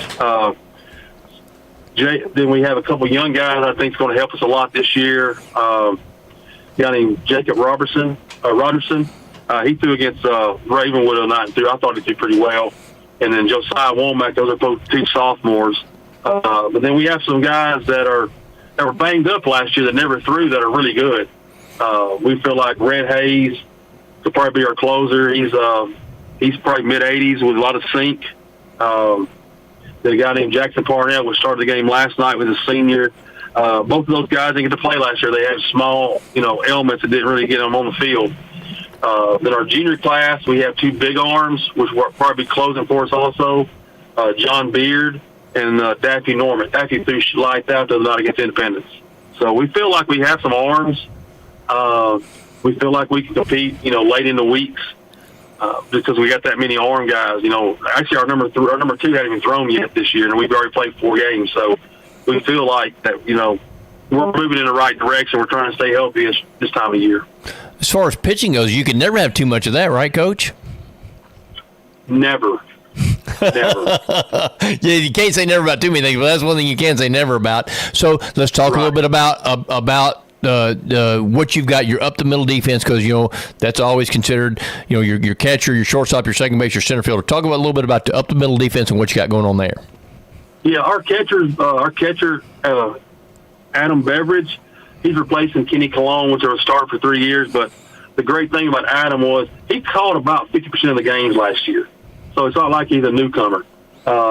He's very intelligent, does a great job back there, receiving pitches, blocking pitches, and he's doing a better job right now. And I've kind of had a conversation with him about leading from the plate, and he's done a good job of that so far this year. Up the middle, we have our shortstop's name is Jacob Adamson. Kid hit .395 last year, all district, all area, Walker State commit. So the kid can play. He's our shortstop right now. Second base, we hadn't figured it out yet. We got 2 guys competing for that position, Maddox Wedgeworth and Manuel Villalonga. Both of them guys can play, and they're just kind of battling out right now, which I think is great for our team. So, those guys have to work hard every day. Every day's a test. In center field, we return Daffy Norman, started as a sophomore last year. Had some rough days and had some great days, and So far this year, he has been really good. Last night at the plate, he was 2 for 3 with 2 walks and I think 3 stolen bases. So, I mean, returning him up the, center field, that kind of locks us down, which makes us really, really good. So, Coach, let's talk a little bit about offense. We've talked about pitching and defense. That's how you win in baseball. But let's talk a little bit about offense. And I want to, before we talk about some of your hitters, I want to talk about your philosophy. Small ball. Give me your thoughts on small ball in high school baseball. Well, if you've ever seen Blackman High School play the last 3 years, it's a big part of our game. Our biggest inning last night started out with a walk, a drag, and then wound up with a grand slam. So, I mean, we use that to our advantage. I learned a long time ago, I guess in my first or second year of coaching, from the coach at Brentwood, Coach Nick Wagner. I asked him a question one time. I said, Coach, man, you guys got a great record. You won a lot of games. And his comment to me was, no, Coach, he says, a lot of teams beat themselves against us. And that stuck with me forever. So our idea and our philosophy is we're going to put pressure on you as much as we can, make you handle the baseball to try to break you. That's our philosophy. People don't like, some people, don't like small ball. Hey, if you give me 9 guys can hit, we won't play small ball. But, right now our philosophy is to move the ball, run the bases hard, steal bags, use the bunt game to our advantage. Well, one of the things that Barry Vetter always said was most of the time it's who loses the game, not who wins the game in high school baseball. And I think that Coach Vetter was absolutely accurate in that. That's a great point. I played for Coach Ken Dugan. He said usually the teams that could throw it and catch it win most of the baseball games. No, absolutely right. And the thing about small ball, you brought up a great point that does put pressure on defense because it makes you play defense. Yes. Yep. So somebody's got to catch it, somebody's got to throw it, and somebody's got to catch it. Hey, absolutely right. So let's talk a little bit about your hitters, Coach. Tell me a little bit about your lineup. A lot of times your 2, 3, 4 guys, your lead off, your 2, 3, 4 guys, those are kind of the meat of the lineup. Give me a little bit about who you got in those spots. Well, right now we're very fluid right now. We're rotating guys in and out. Right now, Maxwell Wilcox is leading off for us. Didn't have a great year last year as a junior. As a sophomore, but this year he's a new guy. He's in the lead off, and he shows such maturity. Works the counts, goes deep in counts. Last night he hit a grand slam. So he's got pops for a leadoff guy, and he can absolutely float around the bases. Jacob Abson's batting in the 2-hole. Trying to take a little pressure off of him, trying to be the leadoff guy all the time. He hadn't caught fire yet, but it's just a matter of time. Andrew Monson, kind of been a middle order guy since he's been since a freshman. He's a great player, going to Columbia State. They're getting a good one. He's playing pretty well right now in right field, hitting the ball really well. Last night, I think he hit 4 line drives. All 4 of them were caught. But I'm like, hey, man, you just keep barreling baseballs up, you'll be fine. Right now, Austin Laban led us in home runs last year. He's going to Tennessee Wesleyan. He's kind of a middle order guy. He works counts, he battles, but he's got lots of pop. Mac Bolding, Pellissippi guy. He's going to Pellissippi State. He's been batting the 5. He plays first base and DHs some. He's been hitting really well. He had to walk off against Independence the other day in the 11th. So he's hitting the ball really well. And then you got Adam Beveridge and Andy Beveridge are kind of hitting the 6 and 7. They've been playing. They move the ball. They're good about moving baseballs, hitting and run, things of that nature. John Beard has really been a good player this year for us. He's kind of rotating third base, outfield. He's batting the 6, 7, 8 holes. He's been hitting the ball very well. And then right now the 9-hole, Daffy Norman has been hitting it pretty good. He had a really good night last night, so I think that bat's going to come alive. So we've got some pieces we can run. Top of the order, middle of the order, we got guys that can run. We feel like that's going to be a big thing for us this year. But we also got a lot of power. I mean, really and truly, we've hit some balls this year. If the wind went blowing in out of the south most of the weekend, we probably have 4 or 5 home runs already. So we feel good about our offense. Then you got Manuel Villalonga, and then you've got Maddox Wedworth both battling for, that second base spot. And they both putting the ball in play, playing good defense. So we feel good about our guys right now. We really do. Coach, talk a little bit about Rutherford County baseball as a whole. I mean, you guys are pretty dang good. Siegel, we know they're always good. Coach Revis does a great job over there. You've got Stewart's Creek, Riverdale, Oakland. The county baseball has been pretty dang good. It's fun, man. It's fun. Because, and talking to one of my sisters the other day, I was like, every day's a test. Every day's a test. Smyrna, I just got through talking to the team that played Smyrna the other day. So they had a couple transfers in. They're pretty good. I'm like, I figured they would be. They're getting better. They're young last couple of years. I'm like, so baseball in this area, Rutherford County, it's fun to watch. There's a game here every night. So if you want to watch baseball, good baseball, it's a good place to come. And, all the stadiums are nice. Concessions are great, and it's good baseball. I know probably just in our area right here in this year, this senior class, there's probably 15 kids probably signed scholarships. So, hey, you're seeing some talent. You're seeing some guys that going to play at the next level and maybe go beyond that. So, Rutherford County baseball, you have a bad night, it can get ugly quick. You got to be on your A game from first pitch to last pitch, and then that's why you work at it. That makes it fun. It's competitive. That's why you start working out in August. That's why you start lifting weights in August, is to get you through this grind, and it is a grind. No doubt about it, Coach. We appreciate your time. We wish you the best luck over at Blackman, and you're right. If you want to see some good baseball, go to any place in Rutherford County, especially over at Blackman High School. Coach Brad Frazier, appreciate your time. Wish you the best of luck.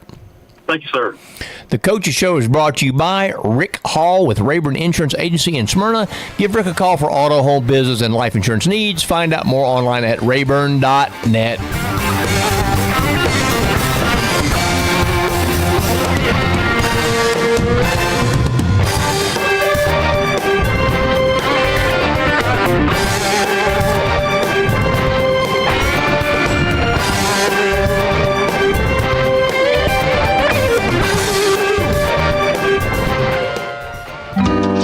Pizza. You can now order Murfreesboro's favorite pizza online at sirpizzatn.com. We've made ordering online a breeze. From sirpizzatn.com, tap on the location nearest you and begin your order for carryout or delivery. You can order the Royal Feast, create your own, spaghetti, calzones, everything right from our online portal at sirpizzatn.com. Sir Pizza, you made me love pizza again. Rely on the experienced professionals at Prentice Allsup Heating and Air. Whether it's the blazing heat of summer or the bitter cold of winter, let the Rheem Pro professionals at Prentice Allsup Heating and Air Conditioning on West College Street keep your home or business comfortable year-round. We service all major brands and in most cases offer same-day service. Call us today at 615-890-1311.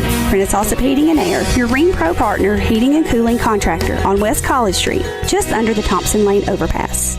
Craig's Tax Service. We perform tax preparation, individual tax returns, corporations, partnerships, and all your payroll bookkeeping needs. Brett Craig with Craig's Tax Service. Craig's Tax Service is located just off Memorial on Heritage Park Drive. You can contact us at 890-2233. It makes sense to get help with your taxes. Call 890-2233 for an appointment. We are proud to support all Rutherford County student athletes. Craig's Tax Service, 890-2233. Since 1989, Franklin's Printworks has been Rutherford County's trusted partner for high-quality printing with fast turnaround and unbeatable service. We love to do stuff for the community, for churches, for schools, for nonprofits. We love to get involved with them and partner with them every time we can. Jeff Carlton with Franklin's Printworks. People know my name, they have my cell phone number, and they can be confident that we'll make sure it gets done right. Visit printworkstn.com. Franklin's Printworks, print local, print with confidence.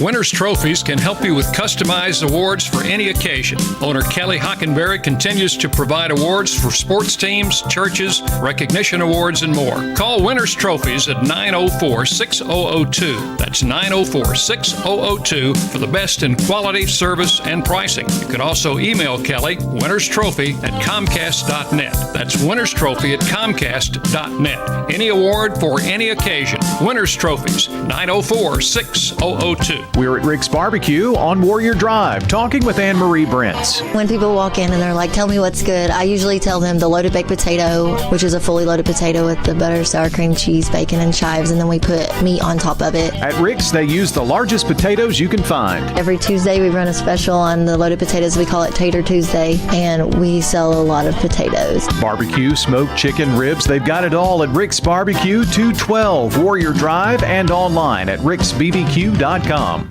Renters, when you combine State Farm Auto and Renters Insurance, you will save money. I'm State Farm Agent Dana Womack, and I'd love to talk to you about combining your auto and renters insurance to help you save. Call me at 615-900-0877. In Rutherford County, you know how much it means to have neighbors that you can count on. I'm State Farm Agent Ron Reeves, here to help life go right when you combine home and auto insurance. Call me at 615-873-1700. Let me save you money and time. Rutherford County, this is Lakin with First Mortgage, a department of First National Bank of Middle Tennessee. Just like our student athletes work hard on the field and court, I work hard for you, making home loans simple, smooth, and stress-free. Whether you're buying your first home, refinancing, or building your dream home, I'll guide you every step of the way. I'm proud to cheer on our hometown teams, and I'd be honored to cheer you on as you reach your home goals. Call me, Lakin at First Mortgage. Let's get you home. Member FDIC, Equal Housing Lender, NLMS 401715. Genesee Orthopedic Alliance takes great pride in treating local athletes here in Rutherford County. Here's Dr. Russell McKissick with TOA. We have a passion here for taking care of our athletes here in Rutherford County. We really do our best to take care of them. Experts in joint, bones, and muscles. Many years we've been taking care of athletes around here, and we've just picked up where Dr. John started, and we just keep going. TOA has a playbook that gets you back in the game. To request an appointment, visit TOA.com or call 855-NEED-TOA. TOA, live your best life. How about a fix for your sweet tooth? Donut Country is open 24 hours a day to cure your cravings. They've been serving up the freshest donuts in Murfreesboro since 1978. There's just something different about donuts from Donut Country. Bo and Cindy Davis and their wonderful staff will greet you with a smile, and you'll see all donuts aren't created equal. Fresh donuts anytime you want them, 24/7 at Donut Country on Memorial down from Clark. And they're open each morning on Middle Tennessee Boulevard. Check out their Facebook page for specials and promotions. Nothing else compares to Donut Country. Open 24 hours. Quick, convenient, efficient. 3 words that we all hope to experience when we do business. Our goal at JHA Company is to bring just that to an industry that's traditionally dictated to the customer when it's time to do business. Whether you're purchasing class pictures in a yearbook, class jewelry, a letter jacket, school spirit wear, or senior graduation products, we strive to make the experience quick, convenient, and efficient. Find out more at jhacompany.com. JHA, your one source for an unparalleled scholastic experience. The Prentice Allsup Heating and Air Coaches Corner, fueled by Donut Country and McDonald's Murfreesboro on FM 101.9 and AM 1450 Murfreesboro, FM 100.5 Smyrna, and streaming at wgnssports.com.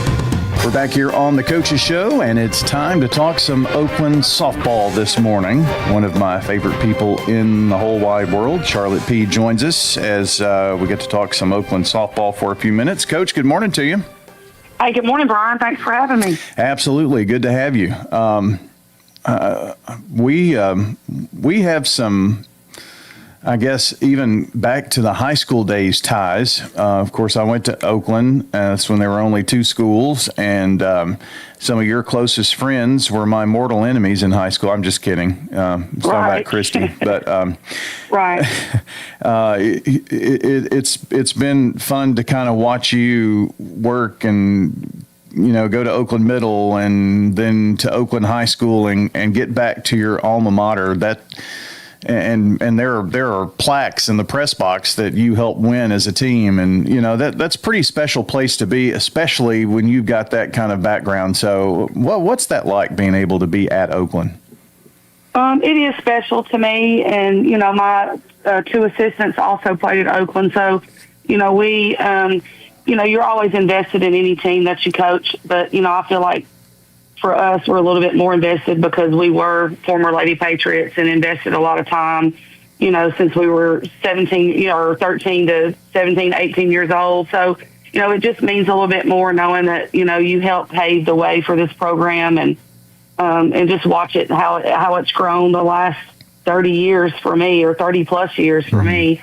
So it is very special. And I remember even before I played at Oakland High School, coming to watch the girls basketball and even football and softball. So, I mean, it's pretty much all I've known all my life. So it's very special to me. Yeah. The fact that you were kind of on the ground floor, and Oakland was on the ground floor of fast pitch softball. I remember when that change was happening, and it was like, are we ever going to be able to catch up to the pitching? And now, so much has changed since then. But Oakland was one of those first perennial powers in softball, and you were on those absolutely. teams. Mm-hmm. Yes, Andrea Edwards came in. Yeah.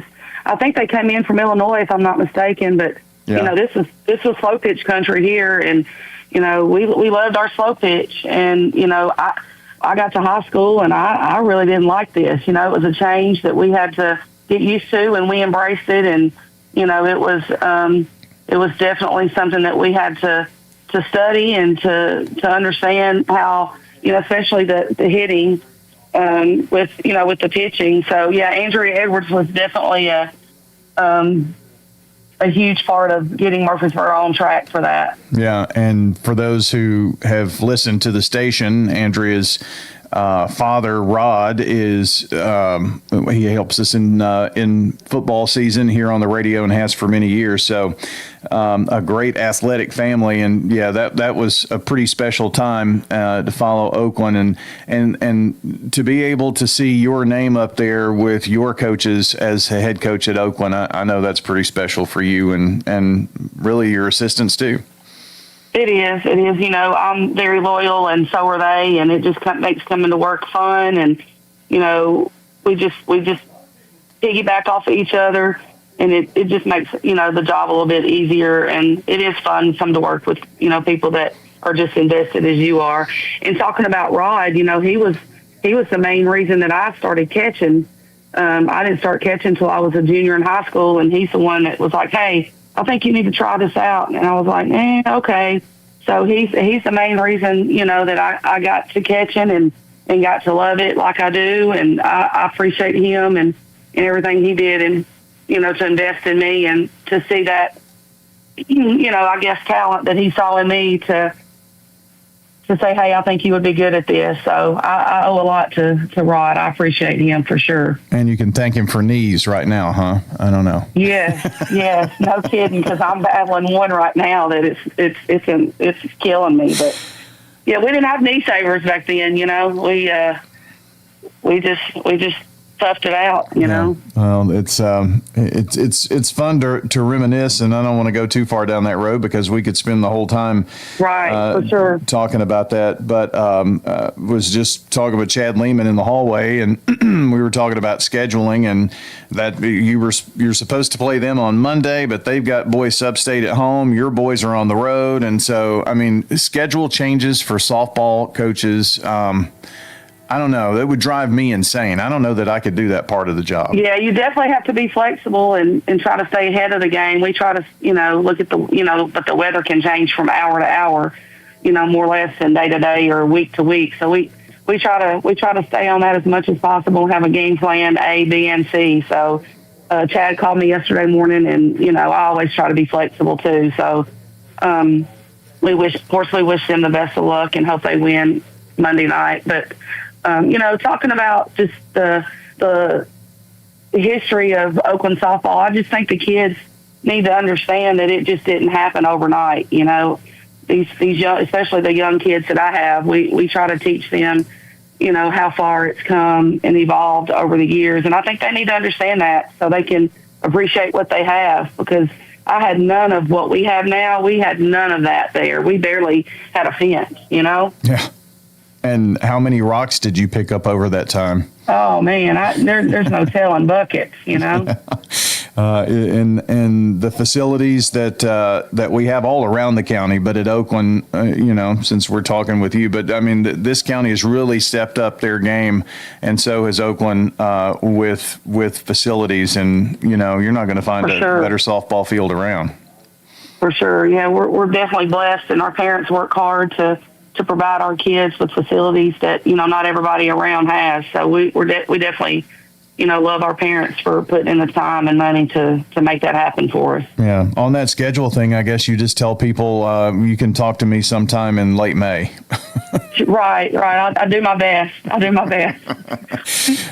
Charlotte P. It is jam-packed. Yeah, it is for sure. Charlotte P. with us this morning talking Oakland softball. Last year, lots of success for your program in a district, and those are some things that obviously you're going to build on for this year with still a very young team, I think. Yes, sir. We have 10 freshmen. We got 12 sophomores, 3 juniors, and 1 senior. So we're still very underclass heavy, and that's a place that we like to be too. We like to look for what we're going to have in the future, not just now. And so we feel like what we have right now, that we're doing a lot of teaching, and we like to do that. We enjoy teaching and getting the kids ready, the kids ready that we have. And so we're going to miss Kylie Higgs out for this year, but we've got 3 kids that played a lot for us last year that are returning. Bella Kirby's out right now with a hamstring pull, so we're hoping to get her back in the next 2 to 3 weeks, but we definitely need her leadership.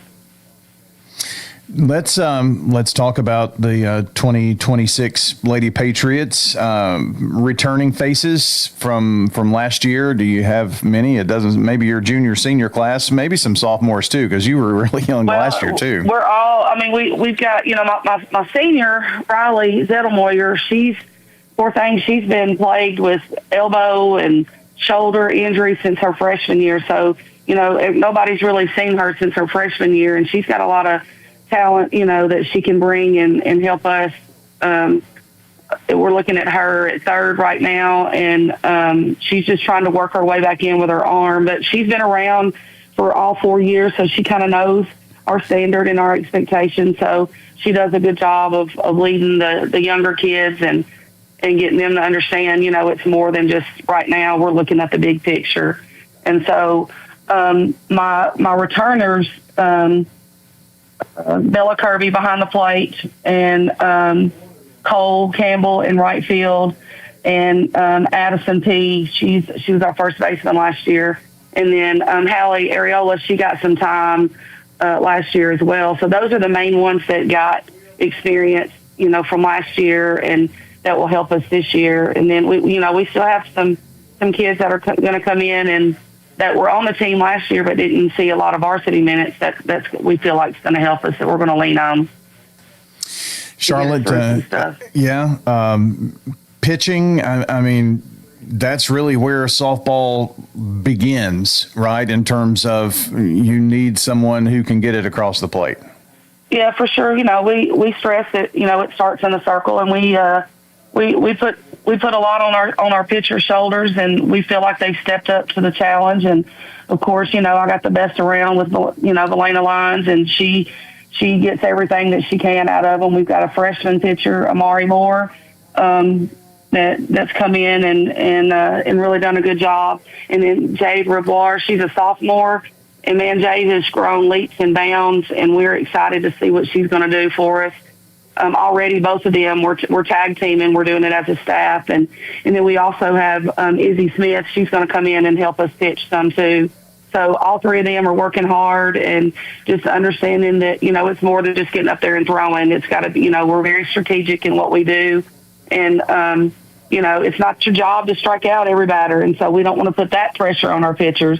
We just want, them to throw strikes, mix speeds, and hit your spots, So, we're getting there, and like I said, Valena does a good job with them, and we're right now they're doing exactly what we need them to do. So they're putting us in good positions to win ball games. I think a lot of people think it's got to be strikeout, but an infield ground ball, is not a bad thing. 100%. And then, hey, we get excited about a strikeout now. Don't get it wrong, but that's not, that's too much to bear, especially for young pitchers with, that are freshmen and sophomore that don't have much time in the circle. And, high school game is so much faster and, stronger than what they're used to. And, most of them play, with good travel ball organizations, but it's still, they're used to playing, within their age group. And I mean, they're playing against 17, 18-year-olds now that are seasoned and understand, the game. And so that's what we're competing with too right now.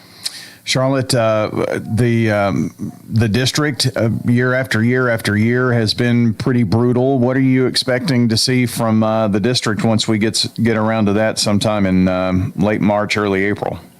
Oh yeah, it's going to be more of the same. We're all for battling, and every night you got to come to play. You can't make errors in the field, and you got to put up runs, and you just got to be smart on the bases. I mean, you got to put a whole game together to get a win in this district. So we don't look for anything different than in the past.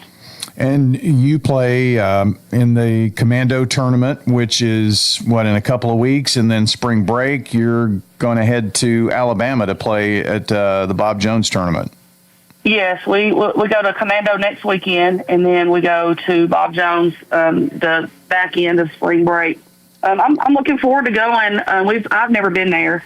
I've never taken a team there to play, so we've got the teams that are in the tournament, and there's some great competition, and that's what we look forward to is playing good competition and getting our young ones ready for postseason. That's what our goal is.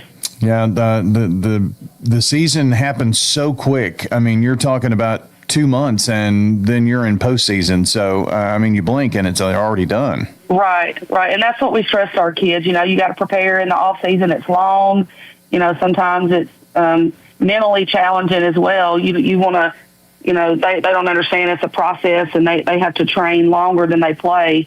And so, we're playing a game of failure, and that sometimes, you get especially a smart team. I mean, our team has a 3.7 GPA, average, and, we've got a bunch of smart kids, and sometimes they think it has to be perfect, and our game is not perfect. It's about timely hits and, making routine plays and being smart on the bases again. We stress that. So we just have to, be sharp, a third of the time at the plate. That's what we try to stress to them. So, because if you get too deep in it and too mental, then your next at bat's not going to be good either. So we just try to stress, one pitch, one inning at a time.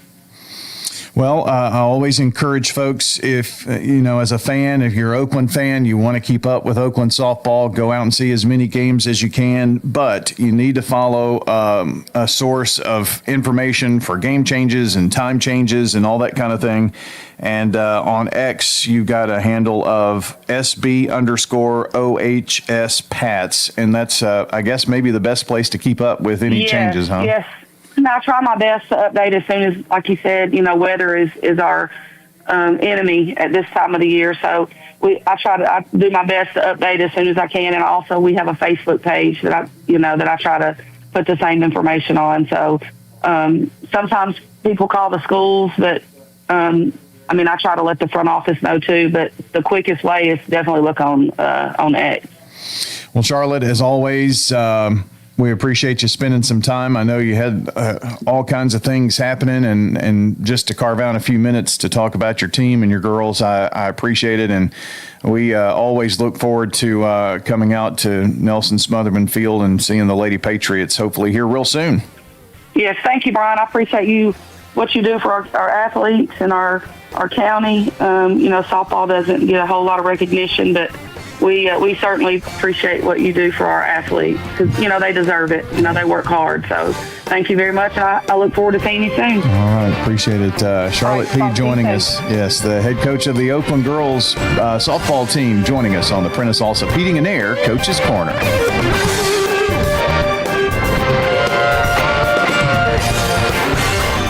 Market declines, unemployment, oil prices. Don't let headlines derail your long-term financial strategy. I'm Edward Jones Financial Advisor Lee Colvin. I'll work with you to help you understand the impact of short-term events and how to be positioned for the long term. We provide the tools for a disciplined approach to investing. Call 615-907-7056 for an opportunity to discuss your situation. Edward Jones, Making Sense of Investing, member SIPC. It's the Prentice Allsup Heating and Air Coach's Corner, fueled by Donut Country and McDonald's on 101.9, 100.5, 1450, wgnssports.com, and Big G TV. Danny Brewer here. I'm back with you. I am extremely pleased to be joined now by Hannah Jones, head basketball coach of the Lady Redhawks at Stewart's Creek. Coach, I appreciate this because this is going to be my final interview until football season, and I get to do it with Hannah Jones. How exciting! Wow. Well, you get a little break after this. I'm pumped for you. Yeah, well, it's Saturday mornings. We'll have to find something else to do for a little bit. We'll continue our gym work, maybe get in a little pool action, that kind of stuff, because that's kind of what we do. So, yeah.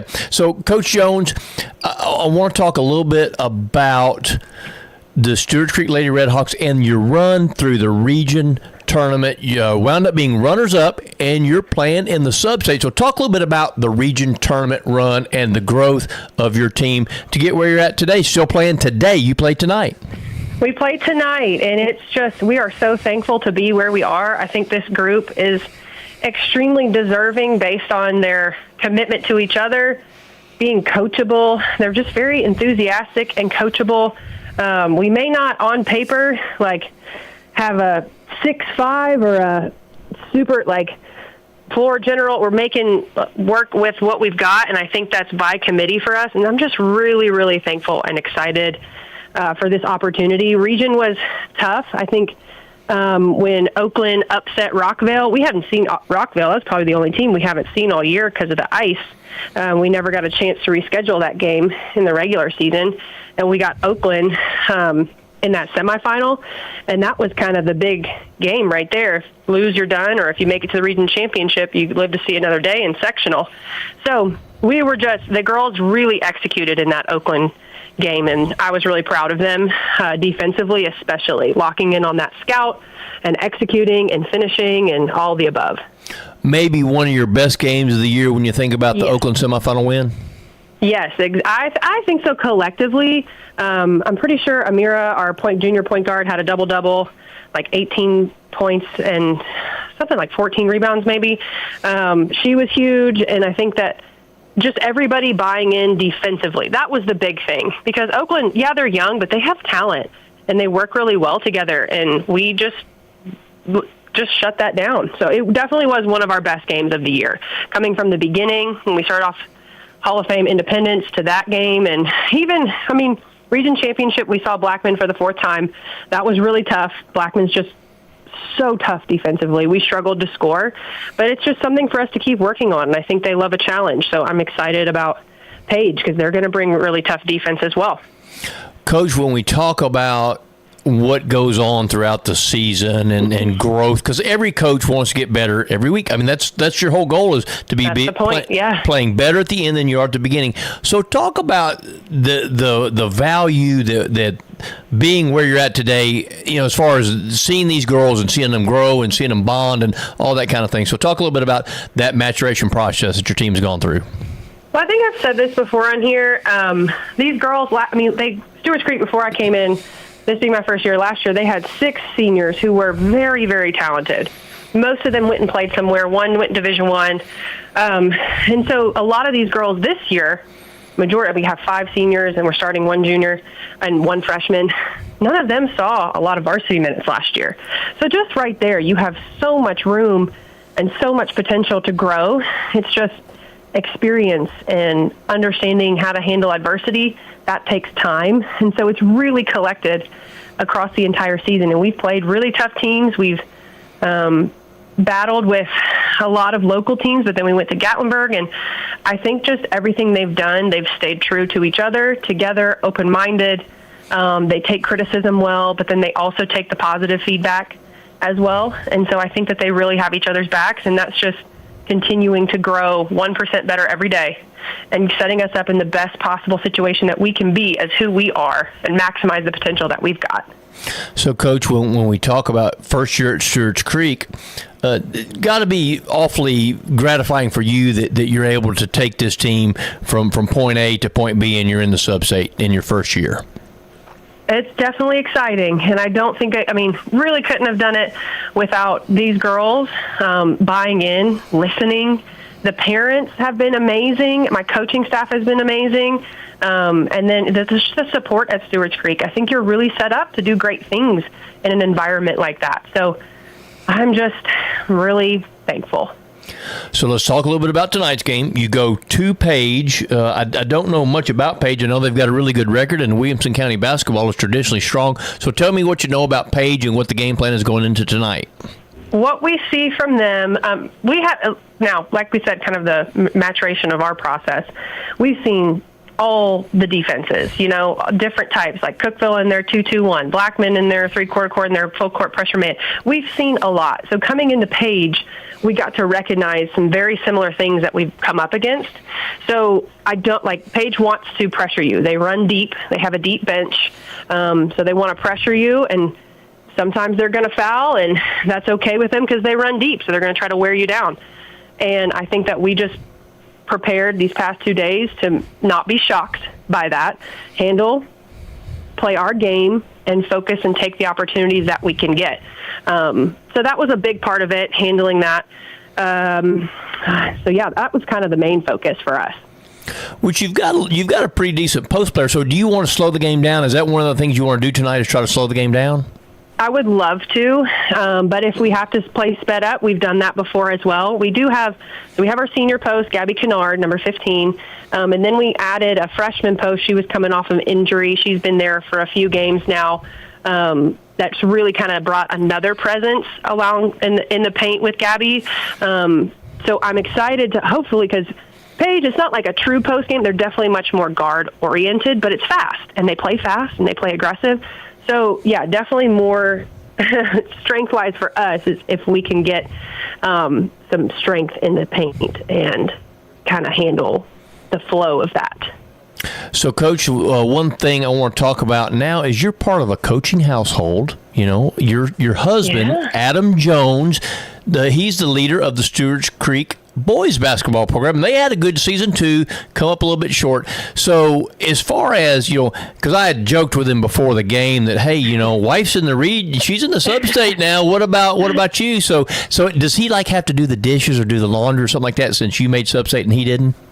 Oh, yes. And he's been going around telling people, I've got a list of things I would love for him to take care of we have a little thing on the fridge.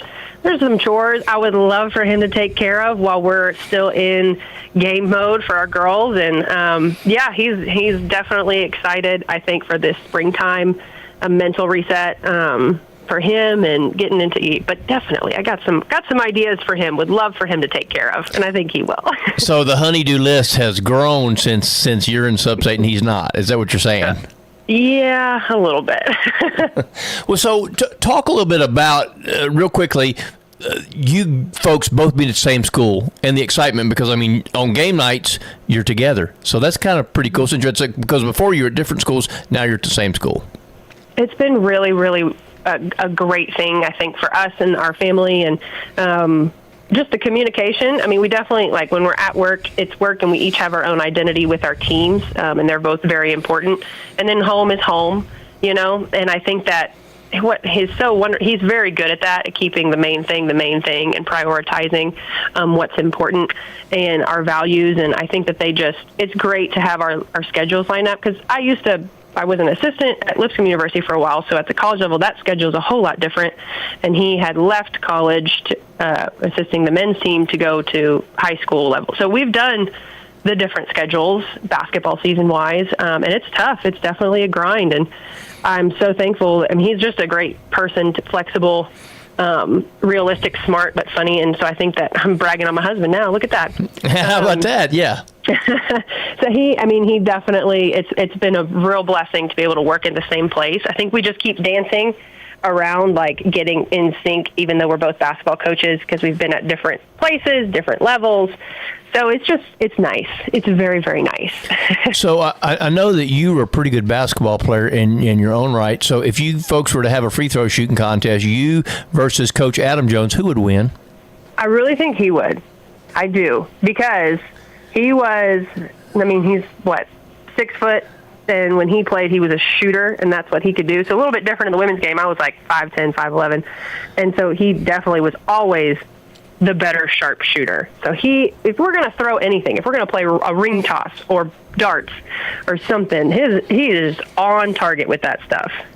He would beat me every time. Give me a word game, and I'll beat him at that. Okay, so mentally it's you, physically maybe him, right? Yeah. Well, Coach, we appreciate your time, and we certainly wish you the best of luck tonight. And I want to close my segment here with you saying I appreciate what WGNS does for high school sports, and I value that I'm part of the same lineup as John Dinkins and Brian Barrett. Love you guys. Appreciate your time. Wish you the best of luck. Thank you so much. All right, see you, Coach. Okay.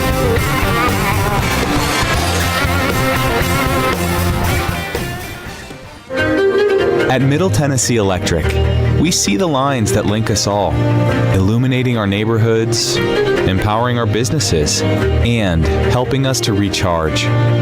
Because we believe in the power of good energy.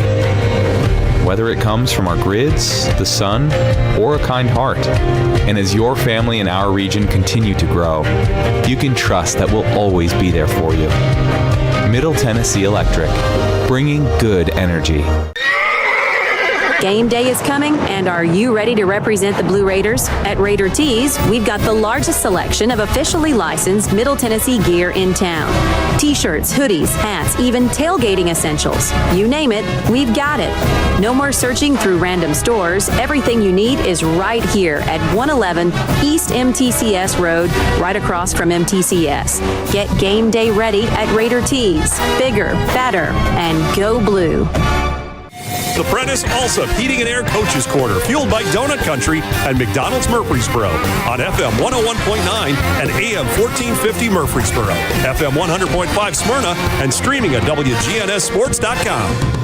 We're back on the Coaches Show. Time to talk Eagle Bowl boys basketball. Davey McLaren is here with us. And, Coach, if you're talking basketball on the Coaches Show in March, things have gone pretty good so far. So congratulations on making it to the sectionals and hosting a sectional game coming up Monday. Yes, sir. Yes, sir. Guys worked really hard to be in this spot. Yeah. Proud of them. You know, it's hard to even think back to when things began in early November, but, you know, the basketball season is, I mean, we've talked some spring sports this morning, and their season is like 2 quick months, really, maybe even a month and a half. And here you've been going since November. It's a long season, isn't it? Yeah, it is. It's, you know, when you're winning, it goes fast because everything's fast paced sometimes, and you get here and you can't remember where you started. I mean, I don't mean that like in a negative way. It just in a blink of an eye, here you are, and you know all the work and prep comes down to one game. So, but it's good to be in this spot for sure. Yeah. Recent years, you've had a lot of success with some of this group, or many of this group, and some other players who have moved on and graduated and all. But Davey, I don't know. There seemed to be a lot of pressure put on this team, a lot of expectations, maybe is a better way, and pretty high expectations of this team, and they've had to work through some of that, right? Yeah, they really have. I mean, you know, I think a lot of those expectations they put on themselves. Obviously, they come in from a really good run in middle school, and anticipation was high and expectations were high to get these guys, you know, into high school and see how they develop. And you know, they've just always put a lot of expectations and pressure on themselves, and really proud of how they're handling it this year. You know, we've grown a lot, and you know, we still have a tough game on Monday. We'll see. Hopefully that maturity will continue to go as the games get more difficult. But you know, it's something that I believe they've put on themselves more than any outside factor. They've had these expectations because they've seen the team have this success as they've come up? Or, I mean, kind of go deeper into that about why you think that they've had such high expectations, because there are a lot of teams. I mean, you're one of 16 teams playing in single A boys basketball right now. So, I mean, that's a pretty lofty place to be. Yeah, I think one of it is just their work ethic. I mean, they work hard every day, and I know a lot of teams do, but they can see, the fruits of their labor. A lot of times they're confident because they know they're putting in the work. I think, Eagleville's always been a good traditional basketball program. They've also have other programs in the school that are tasting, championships, and they see that it can be done at Eagleville, and they want to be part of that, winning formula here at our school. So, and also outside of school, they put a lot of work in, AAU basketball, and they've spent a lot of time. So, they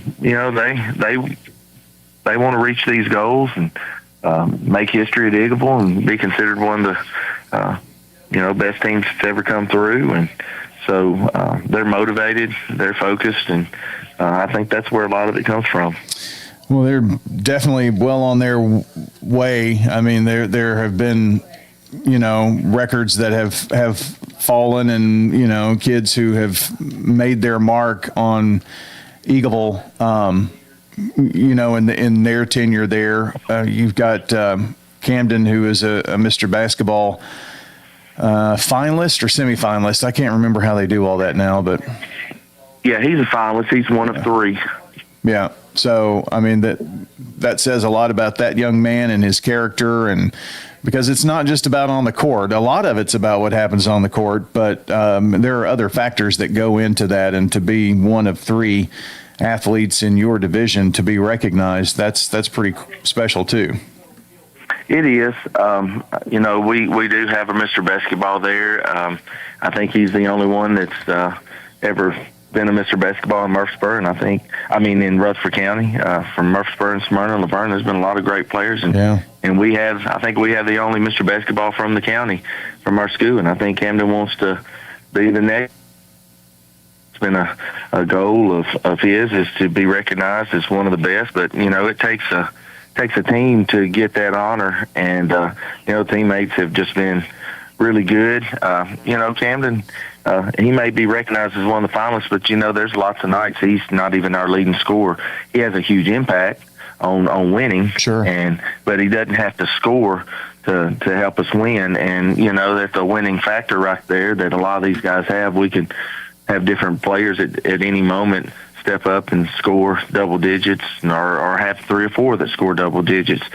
So Camden has always had his hand in that, and he's been a factor in the success of his teammates and vice versa.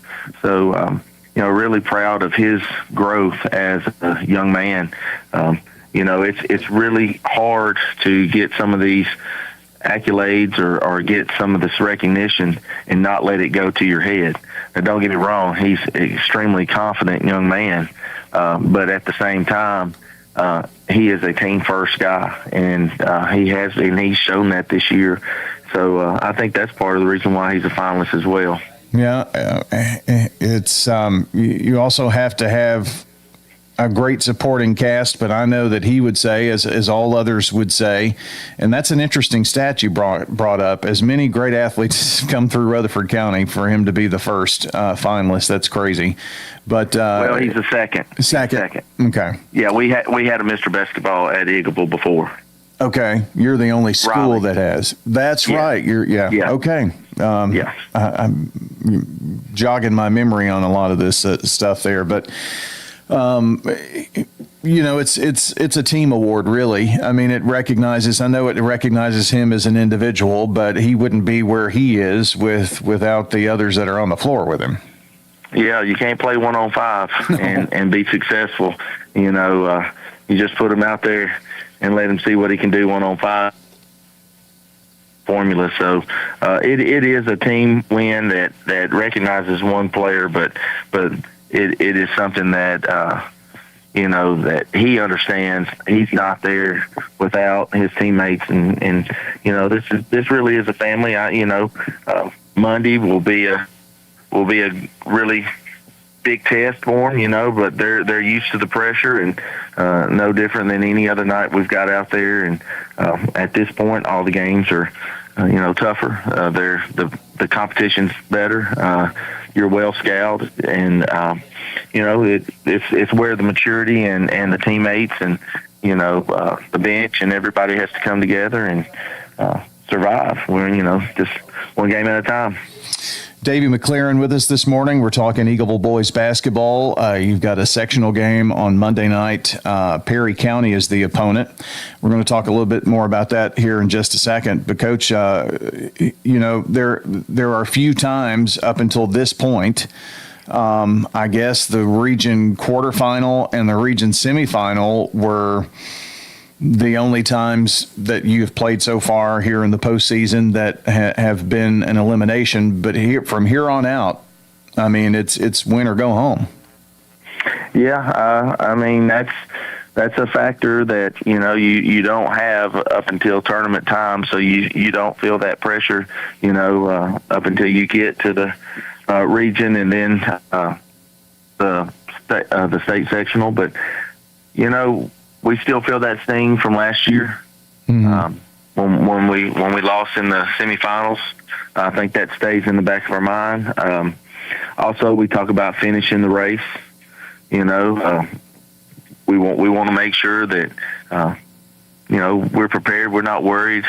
We don't focus on losing. We focus on winning, making winning plays. And the other team's going to make some plays. They're there because they're good, and we understand that. We just try to stay to our roots out there and continue to play defense the way we have, and share the ball, move the ball, and just find the hot hand. And it's worked so far. You mentioned it. I wasn't going to, because I know how coaches can be a little, and I'm kind of this way too, a little superstitious or whatnot about this, that, and the other. But last year, these guys went to work after that loss. That was a gut-wrenching loss last year, wasn't it? Yeah, it was painful. We had our seniors last year that had the same expectations. We're having a great year, and it can happen at any time. Winning's not guaranteed, and you can't just show up. You have to play all 32 minutes, and sometimes even more than 32 minutes. So, it was pretty painful, and it hurt, and it's I don't think that they've forgot about that.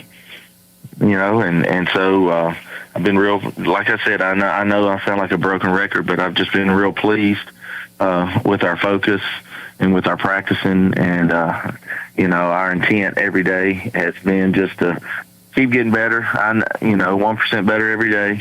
We talk about that. We talk about finishing the race, and we know we have a uphill battle to climb on Monday. We got a bullseye on our back, playing at home, playing a good team, and well coached. So they come off I think an upset loss, so they'll come in with a chip on their shoulder as well. So it should be a really good basketball game. It's an opponent that many times your scheduling was great this year, because you played a lot of your region opponents and, of course, your district. So this is one of the first times in a while you're playing someone that you haven't already played. So there's a little bit of a factor into that. And as you mentioned, Perry County just lost a gut-wrencher, 44-42, I believe it was, to Wayne County. So and Perry County was the team that was supposed to get there and all the way and blah, blah, blah. So, you're going to have your hands full with them on Monday night.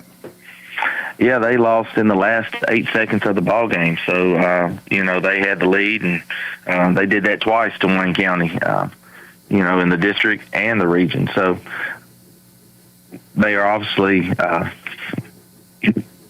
coming in and feeling like they've let something slip away. So I'm sure they'll be focused and ready to go. Perry County is also the team that when I was a junior in high school, we traveled to Perry County and back in ancient times, and they put us out in the sub-state game. So we feel like we owe them something from years back. The '89 basketball team had a good year. So there's some tradition there that those guys don't know about. Even their coach wasn't in high school at that time, but there's some old guys walking around Eagleville that remember that, and so we're trying to repay that loss back to Perry County this year. Yeah, I think I'm friends with some of the broadcasters back in that area, and they were saying this is the first time for them in 24 years to get to this point, I believe. So yeah, I know it's, but they've got a tradition-rich program. It should be a fun night, and the Eagleville community will be out in full force, I hope.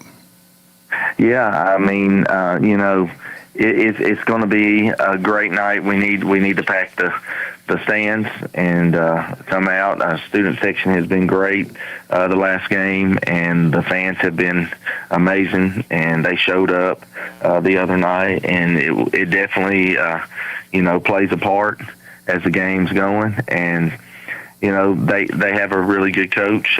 He played at Perry County. I think he was the last player to win a state at Perry County, and his sons are playing. And so there's a lot of similarities to these teams. Small town, basketball focused, and two good teams going to hit the floor and play with all their hearts, I'm sure. Well, Davey, good luck on Monday. We're rooting on the Eagles, and let's see what happens. Maybe we're talking about a trip to somewhere. Well, let's just get through this one first, right? Yeah, that's right. One game at a time. One at a time. Davey, appreciate it so much. Thank you so much. Sir. Yes, Thank sir. you. Davey McLaren, the head coach of Eagleville boys basketball. They play Monday night, Perry County, 7 o'clock. Get to Eagleville early because you'll want to get a seat for that one. More of the Coaches Show coming up here on WGNS.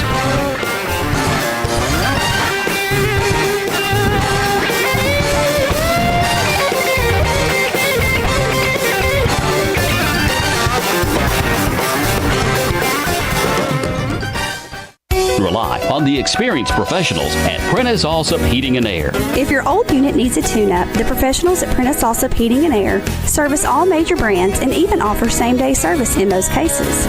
Keep your home or business comfortable year-round. Call us today at 615-890-1311. Prentice Allsup Heating and Air, your Ring Pro partner heating and cooling contractor on West College Street, just under the Thompson Lane overpass. Online at PrenticeAllsup.com. Choosing the right insurance can be overwhelming. That's where Rick Hall at Rayburn Insurance comes in. At Rayburn, we're not just about policies, we're about people. Rick Hall will take the time to understand your needs and find the best coverage at the best price. We've been serving our community since 1973. So why not let Rick Hall take the stress out of insurance? Rick Hall at Rayburn Insurance Agency, where you're more than just a policy number. You're our neighbors. The Prentice Allsup Heating and Air Coaches Corner, fueled by Donut Country and McDonald's Murfreesboro on FM 101.9 and AM 1450 Murfreesboro, FM 100.5 Smyrna, and streaming at wgnssports.com. Back here on the Coaches Show, and this morning we're talking some Eagleville softball. Head coach Chad Lehman is here with us this morning. Coach, good morning to you. How are you? Good morning. Thank you for having me. We've got a lot to talk about. I guess. Is there anyone else in Eagleville as busy as you? I don't know, but I enjoy doing it. We're in a great community, and I don't think that I'm as busy as people think I am because I have such great help around me, and that's what always falls back to is just being around great people always makes you look a little bit better than probably you actually are. I guess so. Being the mayor, and you got to have people to have you at ribbon cuttings and whatever else is going on, right? Right. And then at the school and your schedule going on there, you have been coaching both middle school and high school softball. Correct. You finally got a little bit of extra help there, I think, yes, right? I did. Yeah, Coach Crabtree took over the middle school program. She's doing a great job down there, so I was grateful for that. She was able to kind of take that off my plate, so that worked out pretty good. So I do have a little bit of free time as far as that goes. But I do miss doing both. I mean, it was, I know people think I'm crazy, but it's just good to watch the girls grow and come up from middle school to high school and be a part of them from the beginning to the end. And that's one experience that you can't kind of take back. It's just one of those things that is, truly a blessing to be at Eagleville when you're in a K-12 environment like that, just to watch them grow through it. When I think about your journey, you were with high school and then you left high school just to focus on middle school for a minute. Yeah. And then some things kind of forced you back into high school, and that's when you started doing both. Correct. Yeah, I was stepping down to kind of focus. My son was going to play baseball, and I knew it would be a kind of a clash of both. And so as soon as I stepped down from high school, he decided the next year he wasn't going to play baseball, so it kind of stuck me.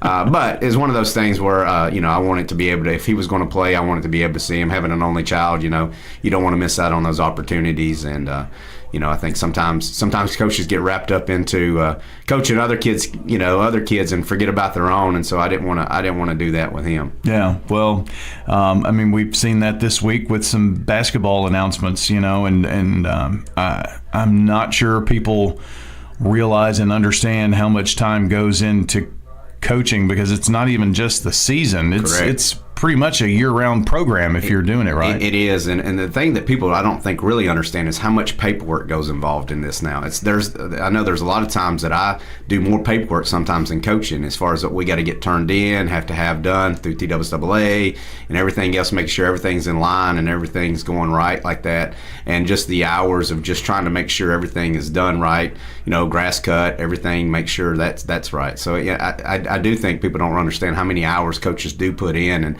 they're away from now we have cell phones where people can get in touch with you all the time. So, just trying to make sure you're checking on people, make sure if somebody gets hurt, make sure you're checking and make sure things are going right. That's a 24/7, really. Yeah. And if you want to do it right, that's the way to do it. And that's the way I do it. And like I said, I don't take anything back from that. I enjoy doing it that way, and that's the way I want to make sure my girls feel like their family, or my players always feel like their family feels like their family, so we can communicate and make sure we're doing what's best for the kids. Yeah, even this morning, there's some teams playing today, rain's coming, moving schedules around. That's the thing that would drive me insane as a spring sports coach. Yeah. Sometimes I think I wish I would have coached an indoor sport and not have to worry about the rain. But yes, and you got to have pretty lenient parents as far as being understanding to be able to move, and I think that's what we have is great for that, is that your schedule may change on a dime, and you may be playing at 5, all of a sudden you get a call you're playing at 2, and everybody's got to be moving and shaking, and so it's just one of those things that's or a bus breaks down and you got to be able to meet there, or something goes on like that. Yeah, it's crazy. Spring sports, trying to schedule broadcast, and then you've got weather coming in, and it drives me crazy. Yeah, and looking at a 7-day forecast could put you into a coma real quick. Oh, yeah. I'm looking at next week's weather. It's all rain, and then it could disappear. Who knows? Or you could get a window, or you might have sunshine, but you had 2 inches of rain the previous couple of days. I've always said whoever builds the dome first is going to make the millions, because if they ever get the dome going, it's going to make it. Some teams have gone to turf, and that helps quite a bit with maintenance and time and all that kind of thing. But, even that much rain in an outfield can't take a couple of inches. Correct. You got to have somewhere for it to go. And so then you get so sloppy, he's falling down, and then you don't even have a game. So it's not worth getting anybody hurt. And that's the rub. How many games will you play in a year? The past couple of years, of course, you've gone very deep, won the state championship last year. Did you play over 40 games, I would think? Yeah, I would play close to 40. And so, it's one of those things like, next week we're supposed to have 3 games, which, ain't going to probably happen. Right. And it's just moving. And that's where you really get into it, is playing multiple games in a week. And you start to take the tear on your kids' bodies and everything else, so you got to have that backup system to come in there. But yeah, it's we feel like the more games we can get in, the better off we are, just so we can kind of see, see pitching, see different things. And we always try to play, a higher caliber team, just that way we can be better. We may not, I always try to tell the girls, we're not really looking at the scoreboard on this. We're trying to make sure we're better. We're going to play better competition, so that way we can play up and be ready for that final tournament. Well, I know one of the games you have on your schedule is to play Oakland, and you're playing some of the larger 4A teams here in Rutherford County as well. Part of me says that's also there's no one really clamoring to play Eagleville of late. Right. Yeah. We do have a hard time scheduling. But I enjoy playing the big schools, and I enjoy the girls being able to see. It makes us better to get that through. Like being a young team that we are this year, I just hope they can keep the mindset of the ultimate goal and not the lumps that we may take to get to the ultimate goal. So that's going to be the hard part is trying to figure that out, because you lost a good core of leadership that left, and so you're trying to replace that to say, hey, look, we can still do this. You're just going to take a little bit extra time than we're used to. Yeah, well, it's a form. You have a formula as a coach of how to be successful during the season, and no one likes losing, of course, obviously. Correct. But you do get into those games where this might be an area where we can grow. Right. Yeah, and like we have Liberty Creek this year. We're playing Liberty Creek, who won state last year, and I think they won it past 2 years in a row, 2A. And they moved up to 3A this year. And of course, we got Unionville, Forest, all them. So that we try to, they're close by, and we try to play them, and we enjoy playing each other just because it's good competition, and it makes both of us better. Eagleville girls softball coach Chad Lehman joining us this morning. I mentioned the state tournament run from last year. I'm sure you still get pats on the back, accolades. The just being in the Eagleville community and the pride. You go back to being the first team to win a state championship a few years back. Right. Baseball team was supposed to have that opportunity, and because of the schedule and moving the games around. But since then, you've become kind of a spring sports mecca here in this time frame in the last few years. So a lot of people are happy and proud about that.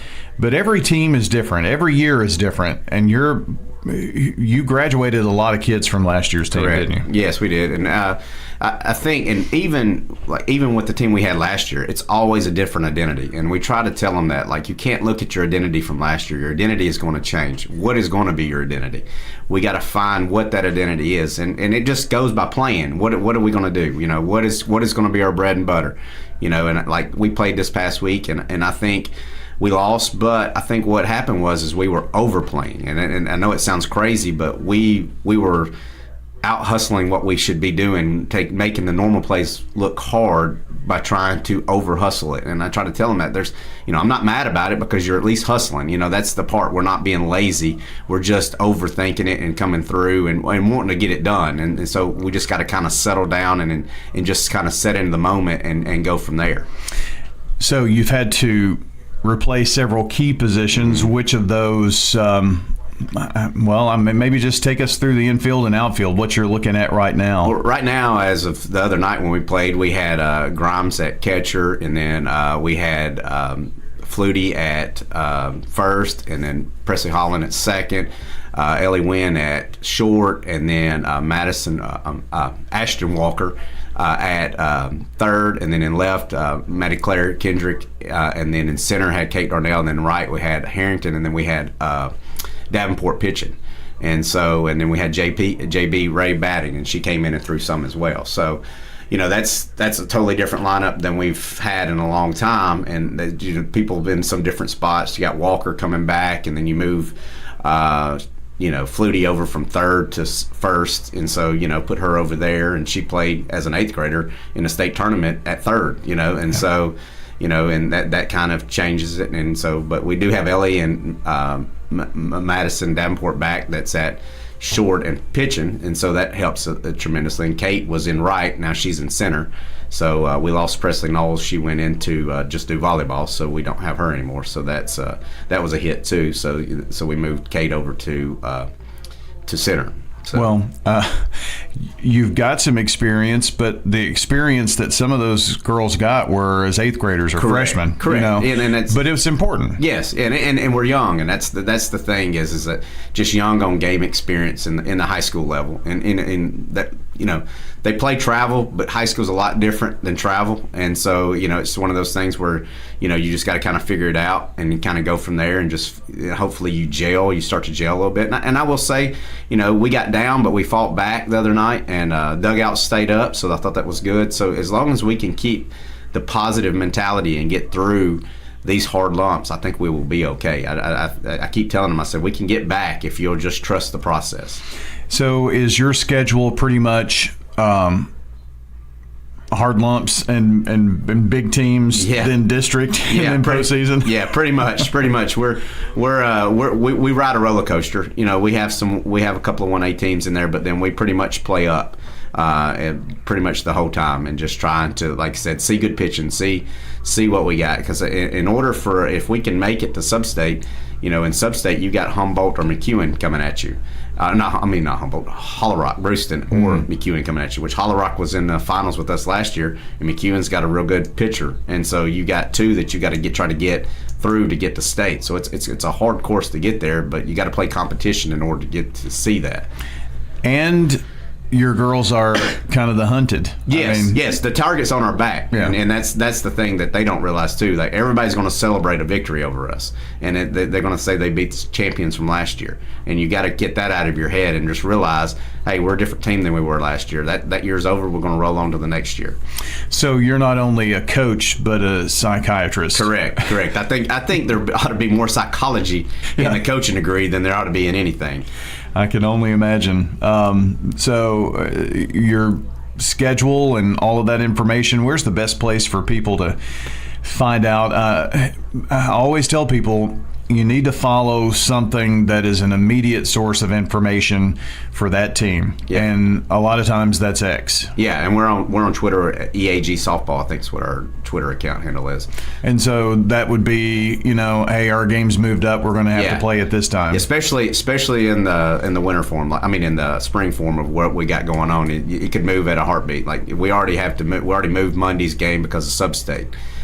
So our boys are playing a Sub-State game. Looks like rain's rolling in. We were kind of in a tight window, so I called Oakland, and Coach P was very supportive of being able for letting us get out of that, and hopefully she could find somebody in time to replace us with that. But being a small community, we want to be there to support our guys and make sure we're supporting each other. And Oakland's playing too. Correct. So there's some conflicts there on the road. So that's just part of shuffling around. Correct. Yeah, it's a magician. I like to say we're the magicians is what we are. Well, hats off to you for doing all that. Well, I hope folks will get out to see Eagleville softball this season. We hope to see you out on the softball field sometime soon, Coach. Right. I appreciate it. Thank you for all y'all do. We do appreciate when y'all come out and recognize our girls and everything. Yes, we do appreciate it. Always a lot of fun. Eagleville softball coach Chad Lehman joining us here on the Prentice Allsup Heating and Air Coach's Corner. We'll be back with more coming up here in a few minutes.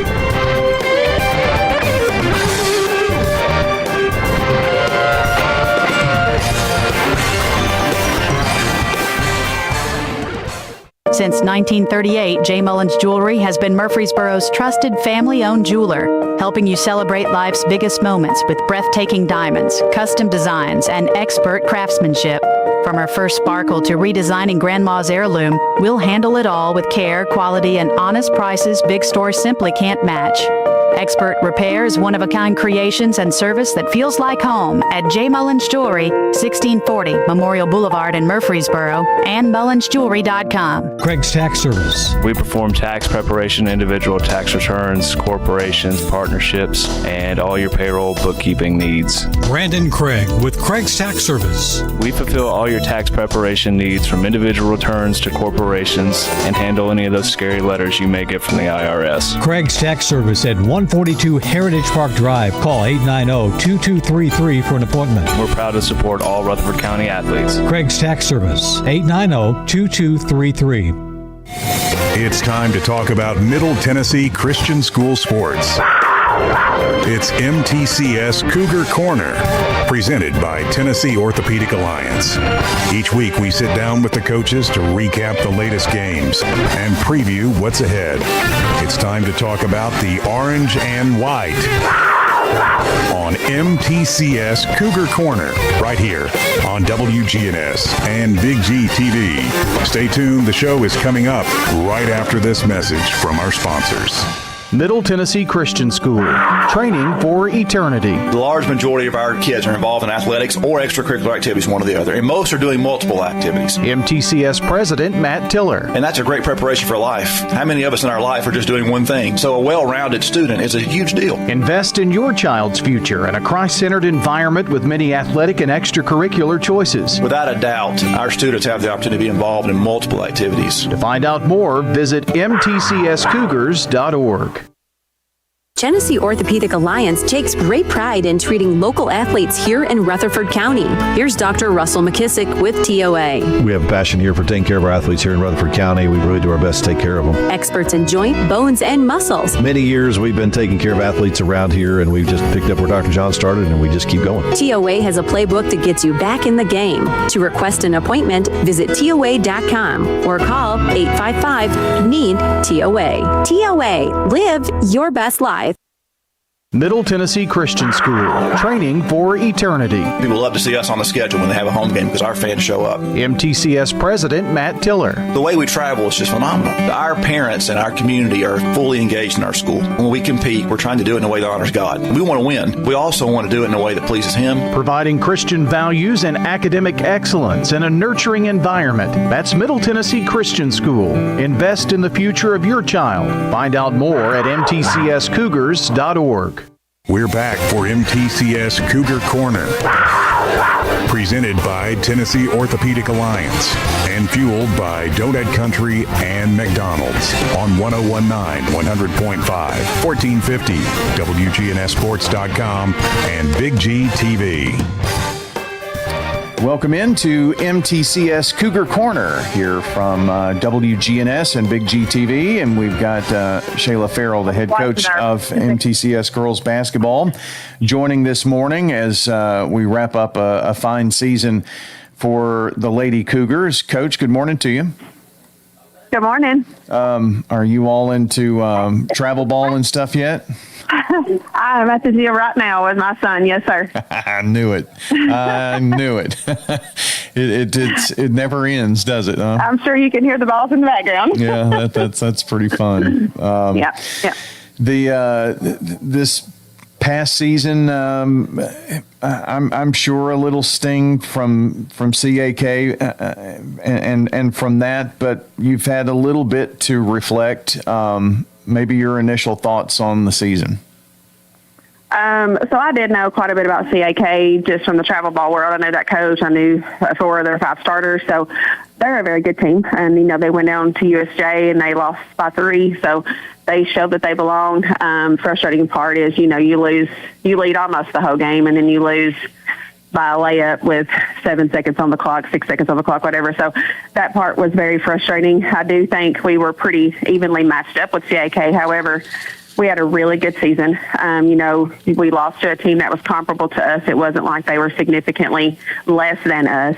So that's one positive thing you can take across. They were guard heavy as we are kind of guard heavy. So I felt like the matchup was good, but definitely a game that you could have won. And, you see yourself possibly in the Final Four this weekend, and the championship maybe today. But we had a really good season. Yeah, most definitely. And just to show, the type of district that you were in and the competition, I mean, a team that is right here in Rutherford County that you battled with all year, won some games, lost a close one, but they're playing for a state title. So, I mean, you were right there and on that level. Beat them twice. Probably should have beaten them 3 times. But they're a great team too. Glad that they could get there. Definitely wish it was us. But it's hard to see a team that you can beat and have beaten this year playing for a state title. It's hard. Yeah, and we're not going to dwell on that because we want to talk about the great season that that you had, but this is where you want a program to be. And Shayla, when you took over this program, last year was nowhere even close to competing for a state title. So big turnaround, really. Yes, thank you. It was a lot. A coach can only do so much. It's the girls. They got to put in the work and they got to stick to the plan. And we had a good group of girls. Yeah. Your daughter is a Miss Basketball finalist, one of three, two of the three from Murfreesboro. So that says a lot about your division and the play there. Yes.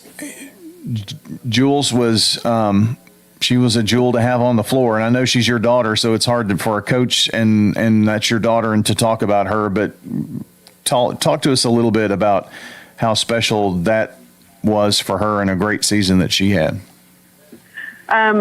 We made a checklist at the beginning of the year, and Miss Basketball finalist was on that checklist. And, when the day that we told her that she was selected, she was shocked. And I said, well, it was on your list. And she said, I just didn't know if I would be able to do it since I've started a new school, and it's been such a change for us. The commute, just starting a new school, starting a new team, having a new coach. Even though it is me, it's not the high school coach she's had for 2 years. It was just a lot, and I do think she was proud and very honored to get that award. But just to see her in a leadership role and to really step up and be more vocal, that was my main thing for her this year, was to learn how to lead with a vocal voice, an uplifting voice, and she continued to do that as the season went on, got better and better at that. So that was the main checkpoint that I had for her, and I do think she grew tremendously on the vocal side of being a leader. You probably, once you were putting all the pieces together, that's one thing that just kind of is an underlying story that I don't think a lot of people understand, because you had Jules coming into a new program, you were the coach and you're new, and you mentioned all of those things going on there. And then you had other girls who this was their first year at MTCS and playing basketball, and to mesh all of that together, that couldn't have been an easy task.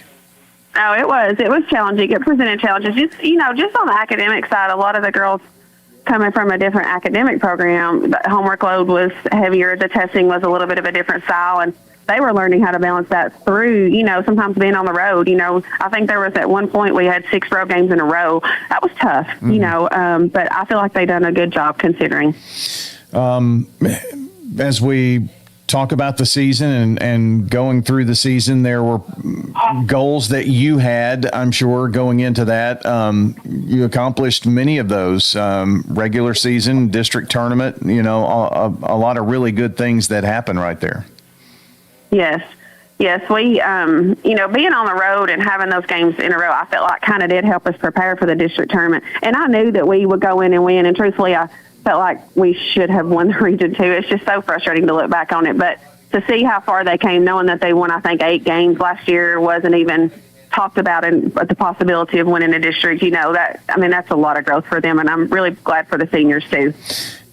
I think one of the challenges in Division I is the number of district games that you play. I mean, there were weeks where you were playing 3, and then there's really not time for a scout between a Friday and Saturday. We have 9 district teams, and truthfully, when I took the position, I didn't realize our district was that big. So you think about that turns into 18 games automatically on your schedule just in district games alone. So, that was different. Totally different. And, the big schools here in Rutherford County aren't dealing with that. They're dealing with the opposite. They've got 6 games, and you're talking about twice as much just to get through the district. Right. And you play so much, and then you go through a tournament and you're playing back through the same teams. I mean, you played some teams 3-4 times. Yes, we played PCA 4 times. We were 2-2 with PCA. So that's tough when you play the same team, that many times. And then if you think about on the boys' side, PCA and BGA, I think this will be their 5th time matching up. That's tough. Yeah. I mean, I don't know that that's necessarily a good thing, but it is the way that it's all put together here. We're talking with Shayla Farrell, the head coach of MTCS girls basketball, as we wrap up a fine season that ended at 26-6, I believe, somewhere close. Yeah, to that. Yeah, that's right. You know, to go from, I think, maybe single digit or possibly into double digit wins last year to this year. You know, I keep going back to that in my mind, the turnaround that you had and the difference. Talk about some of the girls. We talked about Jules a little bit here, but you had other important pieces on this team that really had to come together and to gel and buy into what you were doing. And I know that there were tough times, but the girls did that for you. Yes, they do. You know, I was thinking, talking about other players, I just got a message from our post player, Kyla Crawford. She's a senior. Yeah. She is going to commit to Montreat College. And Bria Haynes will play at the next level. I think she was kind of considering a JUCO level. Anna Clay will have some decisions to make. She will play at the next level. Jade Watson is just a junior. She will also play at the next level. You know, we have several kids that the road doesn't stop here. So talk a little bit about Anna Clay Shirley, because she was one that, you know, has been with the school and in the program for forever, it seems, and grew up through that, and, you know, had just such a tough injury last year, and to bounce back from that, I don't think people realize how hard it is to come back from a knee and get ready to go, and just really a great story. yeah, she had, you know, an uphill climb her senior year. Really, it was just stayed kind of uphill. She got sick early on, and that kind of lingered. She tested positive for the flu. The week we started the region tournament, that the day before, she tested positive for the flu. She got her nose broken in the district championship versus PCA. Actually just had nose surgery this week on that. She chose to opt out on doing surgery, wait till after the season. You know, she had the mask on, couldn't really see. Her breathing was affected. I mean, it was just a lot that piled in, but she chose to keep pushing through to try to get through that senior season. And she had a really good senior season. She did. But she had obstacle after obstacle to climb over and to get over, and she really kept her head down. There were times that I could tell she was down, but she kept her head, you know, on the goal. And even though we fell a little bit short, she finished the season strong, and I was proud to see her do that, you know.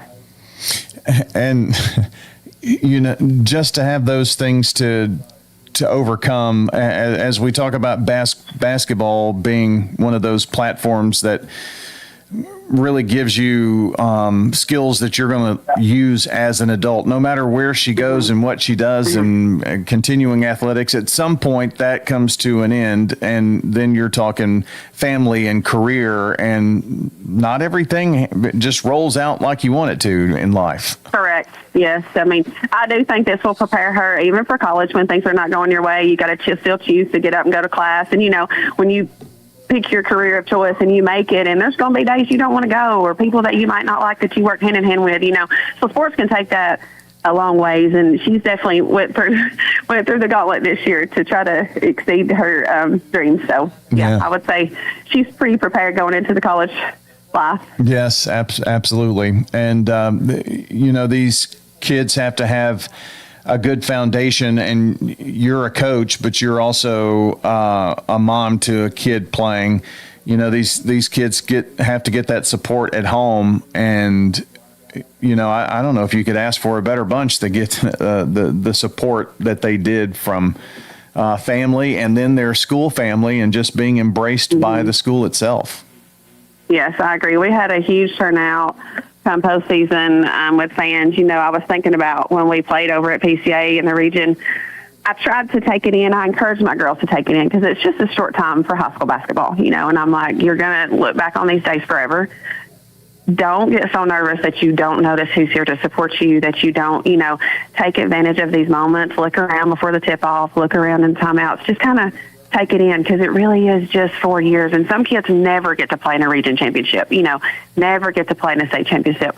So I was trying to do that as I was preaching to them, and I felt like we had a crowd that matched the size of PCA's crowd at their house. You know, that means a lot for the kids, that people show up. And, you know, even whenever we played at home, it was packed. When we fell short, it was packed, and they were very supportive there to talk to the girls after we had the loss, and it was a good crowd.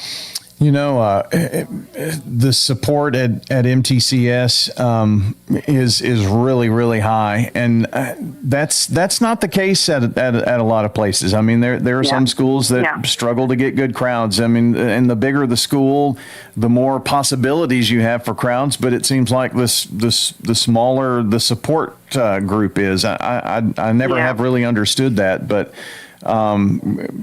Coaching and this being your first year, you have to be pretty pleased at where the support is for MTCS athletics. Yes, I agree. And I had been told, and we had went to some football games before the basketball season, and there was a good turnout for the football games as well. So I kind of, some of the teachers were like, I think you're going to be surprised at how much, you'll get. And it was good for the girls. Yeah. Kind of turn the page and look ahead. Many of these girls are going to be playing travel ball and that kind of thing. So what will be the interactions that you have over the summer and then expectations for 2027? Yeah, so I did make out a summer schedule. The athletic director was kind of having me work on that this week. And, typically June is the high school month. Outside of that, they really do focus a lot on travel basketball, so it's hard to get them in. And you don't, there's a time for high school sports and then there's a time for travel ball. And me being kind of in both, I try to respect both. I would hope that the travel coaches would respect our time in June, just like I will respect their time in May and July, but I am glad to have some girls in getting reps and still playing and still conditioning. I do want them to have a little bit of a mental break where they need a few weeks off just to be a kid, because still they're kids, right. So they do need that time off as well. But I know there's a couple of them that will play in a circuit this summer that is very, very competitive. So I'm excited about that. And, there are academics to focus on here too. They are high school athletes. So, yeah. Looking ahead, I know you have a few pieces from this year's pie that will graduate and move on to the next level, but you do still have some very important cogs that will be back playing for the Orange and White next fall.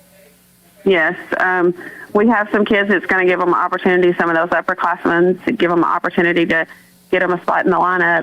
It's going to be who's going to work hard, who's going to do well in summer practice, and we'll just kind of go from there and see how it goes.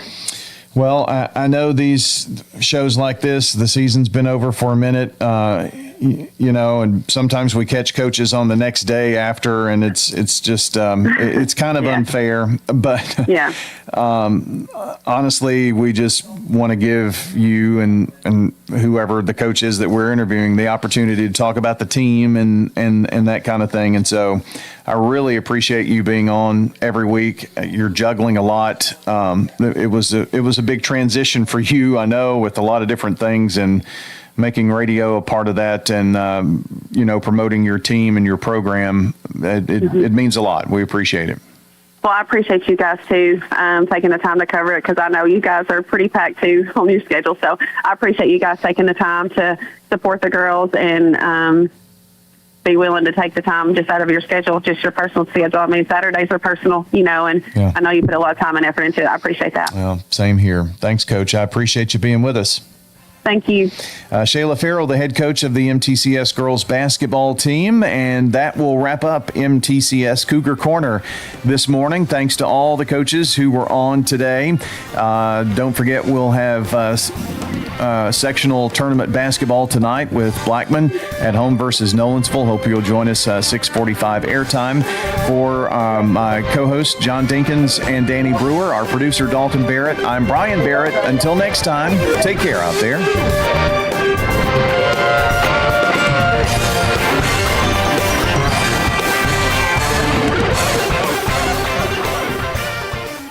There is General Motors, Alcoa, all the banks, all the Home Depots, Tesla. Apple, Tesla, everything is worth zero. Mm-hmm. And then your 700 would be worth zero. So that's illogical. Okay. Okay. Now, do they go down sometimes? Yes, it goes down sometimes. Mm-hmm. But it goes up more than it goes down. Right. And so let me just make you cry. Are you ready? Sure. In 2024, the market went up 26%. In 2025, it went up 23%. That means in those 2 years alone, you lost $400,000. Your 700 would be 1.1. Okay, that's what this fear has cost you. So what I'm saying that not to say you need to go do this because I said do it, but to say you need to go learn about this. You and your husband need to sit down with a smart